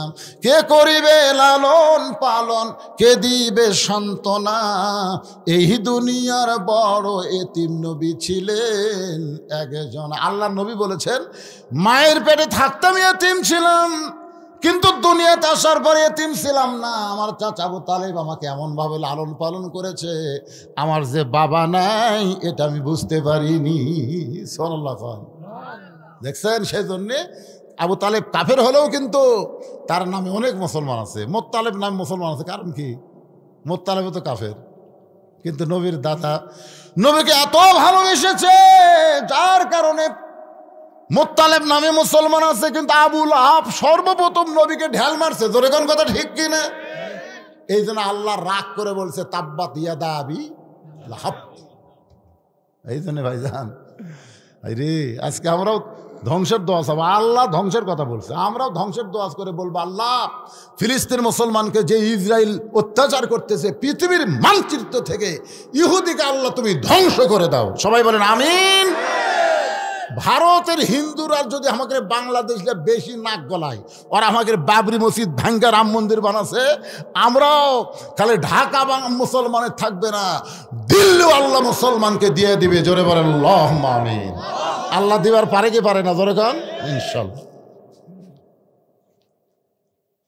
বোঝা গেছে আপনাকে দান শেষ। কিভাবে মসজিদ আপনারা করবেন আপনারা চিন্তা করেন।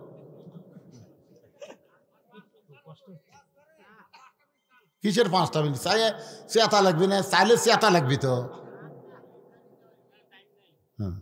আপনার ফজর নামাজ পড়বার চাচ্ছেন না? ফজর নামাজ কেউ যদি জামাতের সঙ্গে আদায় করে, আদম নবীর তওবা কবুল হওয়ার সময় শুকরিয়া আতেন 2 রাকাত নামাজ পড়েছে, আল্লাহ বলেছেন আদম নবীর 2 রাকাত নামাজের সমান সওয়াব আমি আল্লাহ তার আমলনামায় দিয়ে দিব। যোহরের 4 রাকাত নামাজ কেউ যদি জামাতের সঙ্গে আদায় করে, ইব্রাহিম নবী আগুনের চুলাকে যখন শান্তির বাগান পায়, শুকরিয়া তান 4 রাকাত নামাজ পড়ে, ইব্রাহিম নবী আগুনের চুলাকে শান্তির বাগান পায়া ওই 4 রাকাত নামাজ পড়লে আল্লাহ যেমন খুশি হয়েছে, যোহরের 4 রাকাত নামাজ যখন জামাতে আদায় করবে নবীর উম্মত, আল্লাহ ইব্রাহিম নবীর সমপরিমাণ সওয়াব দিয়া দিবে। যদি আপনার আসরের 4 রাকাত নামাজ জামাতের সঙ্গে আদায় করেন, মুসা নবী সাগরকে যখন রাস্তা পাইছে, ওই সাগরের তলদেশে রাস্তার মধ্যে শুকরিয়া তান 4 রাকাত নামাজ আদায় করেছে, ওই 4 রাকাত নামাজ আল্লাহ রাতেই ভালো লাগছে, আল্লাহ যত্ন করে রাইখে দিয়ে নবীকে বলেছেন, নবী গো আসরের 4 রাকাত হিসাবে দিয়ে দিলাম। এই আসরের 4 রাকাত নামাজ আপনার উম্মতেরা যখন জামাতের সঙ্গে মসজিদ আদায় করবে, মুসা নবীর সমপরিমাণ সওয়াব আল্লাহ দিয়া দিবে। এশার 4 রাকাত নামাজ জামাতের সঙ্গে আদায় করলে এখনো একজন নবী মৃত্যুবরণ করে নাই, 4র্থ আসমানে আছে, নবীর নাম হলো ঈসা নবী। ঈসা নবী বলতেছে, আল্লাহ দুনিয়াতে মানুষ মরার জন্য যায়, কিন্তু আমার তো মৃত্যু হলো না, আমার কি মৃত্যু হবে না? আল্লাহ বলে কুল্লু মান আলাইহা ফানিউ ওয়া ইয়াবকা ওয়াজহু রাব্বিকা যুল জালালি ওয়াল ইকরাম, একমাত্র আল্লাহ ছাড়া এমনকি আজরাইলকেও মরা লাগবে। জোরে কোন কথা ঠিক কিনা? তোমারও মৃত্যু হবে। ঈসা বলতেছে, আল্লাহ এই 4র্থ আসমানে কি আমার মৃত্যু হবে? আল্লাহ বলে, ঈসা আবার তোমাকে দুনিয়াতে প্রেরণ করা হবে। ঈসা বলতেছে, আল্লাহ আবার নবী করে কবে দুনিয়াতে প্রেরণ করবেন? আল্লাহ বলে, নবী বলে না, বিশ্ব নবীর উম্মত করে তোমাকে প্রেরণ করা হবে। যে আমাদের নবীর উম্মত হওয়ার কথা শুনেছে, এক নিয়তে 4 রাকাত নামাজ পড়ে যখন সালাম ফিরাই, আল্লাহ বলে, ঈসা বিশ্ব নবীর উম্মত হওয়ার কথা শুনে নামাজ পড়ে কি বুঝাইলা? ঈসা বলতেছে, আল্লাহ জানার পরেও যখন জানতে চান তাহলে শোনেন, প্রথম নবী হয়ে আপনি আমাকে যেমন খুশি করেছেন, বিশ্ব নবীর উম্মত হওয়ার পারবো এই খুশিতে আপনার শুকরিয়া আদায় করে নামাজ পড়লাম। কারণ নবী হওয়ার মধ্যে যে আনন্দ নাই, বিশ্ব নবীর উম্মত হওয়ার ভিতরে সে আনন্দ আমি পাই। নবী না হয়ে দুনিয়ার, সবাই বলেন নবী না হয়ে দুনিয়ার, না হয়ে ফেরেশতা আল্লাহর, হয়েছি উম্মত আপনার, তার তরে শুকুর। সেই সময় কইছে 1000 বার, এখন আর 1000 কইলে হবে না, এখন বলা লাগবে তার তরে শুকুর কোটি বার আলহামদুলিল্লাহ। 4 ওয়াক্ত নামাজের কথা বললাম, এই মাগরিব দিয়ে শুরু করেছিলাম, কিন্তু ভাইজান এত রাত হয়ে গেল, মনে বড় ভয় লাগে ওয়াজ শোনার পরে যদি ফজরের নামাজ কাজা হয়ে যায়। এই ইয়াকুব নবী আর ইউসুফ নবীর কিন্তু মিলন হয়েছিল। ইউসুফ এক সময় মিশরের খাদ্যমন্ত্রী হয়েছিলেন, এক সময় মিশরের প্রেসিডেন্ট হয়েছিলেন। যে 10টা ভাই তাকে হাত পা বাঁধা কূপের মধ্যে ফেলে দিয়েছিল, তারাই কিন্তু তার কাছে গেল। এক সময় বাবার খবর পেল, শেষ পর্যন্ত বাবার সঙ্গে মিলন হলো। শুকরিয়া তান 3 রাকাত নামাজ তাড়াতাড়ি আদায় করলেন। এই 3 রাকাত নামাজ মাগরিবের নামাজ আল্লাহ কবুল করলো। যখন আমরা জামাতের সঙ্গে আদায় করব, ইয়াকুব ইউসুফ নবীর সমপরিমাণ সওয়াব আল্লাহ দান করে দিবে। এখন আপনারা বলেন নামাজ বাদ দিবেন? এই নামাজকে নিয়েই তো মসজিদ, নামাজকে নিয়েই তো মসজিদ। আমরা মসজিদ তৈরি করব, নামাজি হব না, তাহলে লাভ নেই।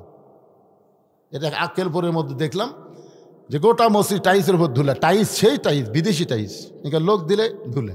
তো মুয়াজ্জিনকে বললাম, কে রে মুয়াজ্জিন ভাই, মসজিদ ঝাড় দাও না। কয় হুজুর আজান দিয়ে আকামত দিয়ে কেউ আসে না তো। কেউ যদি না আসে তো কী করবেন? কেউ যদি না আসে কী করবেন? খালি গামছা দুই বাড়ি মারি, আমার জায়গা পরিষ্কার করে আল্লাহ আকবার নামাজ পড়ি। জুমার দিনে খালি ঝাড় দেয়, জুমার দিনে লোক হয়, এছাড়া 5 ওয়াক্ত লোক হয় না। তা আপনারা মসজিদ বানায় খালি জুম্মার দিনে লোক করার নিয়ত করেন না, কারণ জুম্মা নামাজের চাইতে 5 ওয়াক্ত নামাজের গুরুত্ব কম না বেশি? কোটি কোটি গুণ বেশি। এই জন্য আমরা সবাই 5 ওয়াক্ত নামাজ পড়বো। আল্লাহ যেন সকলের জন্য কবুল করে। সকলে বলে আমিন। আস্তাগফিরুল্লাহ আল্লাযী লা ইলাহা ইল্লা হুয়াল হাইয়ুল কাইয়্যুম ওয়া আতুবু ইলাইহি। আল্লাহুম্মা সাল্লি আলা মুহাম্মদ, আল্লাহুম্মা বারিক আলা মুহাম্মদ। যারা আশেপাশে দাঁড়িয়ে আছেন সবাই বসেন। মোনাজাতের পরে আপনাদের জন্য তাবারকের ব্যবস্থা আছে ইনশাআল্লাহ। জি, দান একজন করছে, করুক, নাম বলে নেই, দোয়া করে দিলাম ভাই। ওই ইয়াটা দাও, মাইক ওটা কি করছে?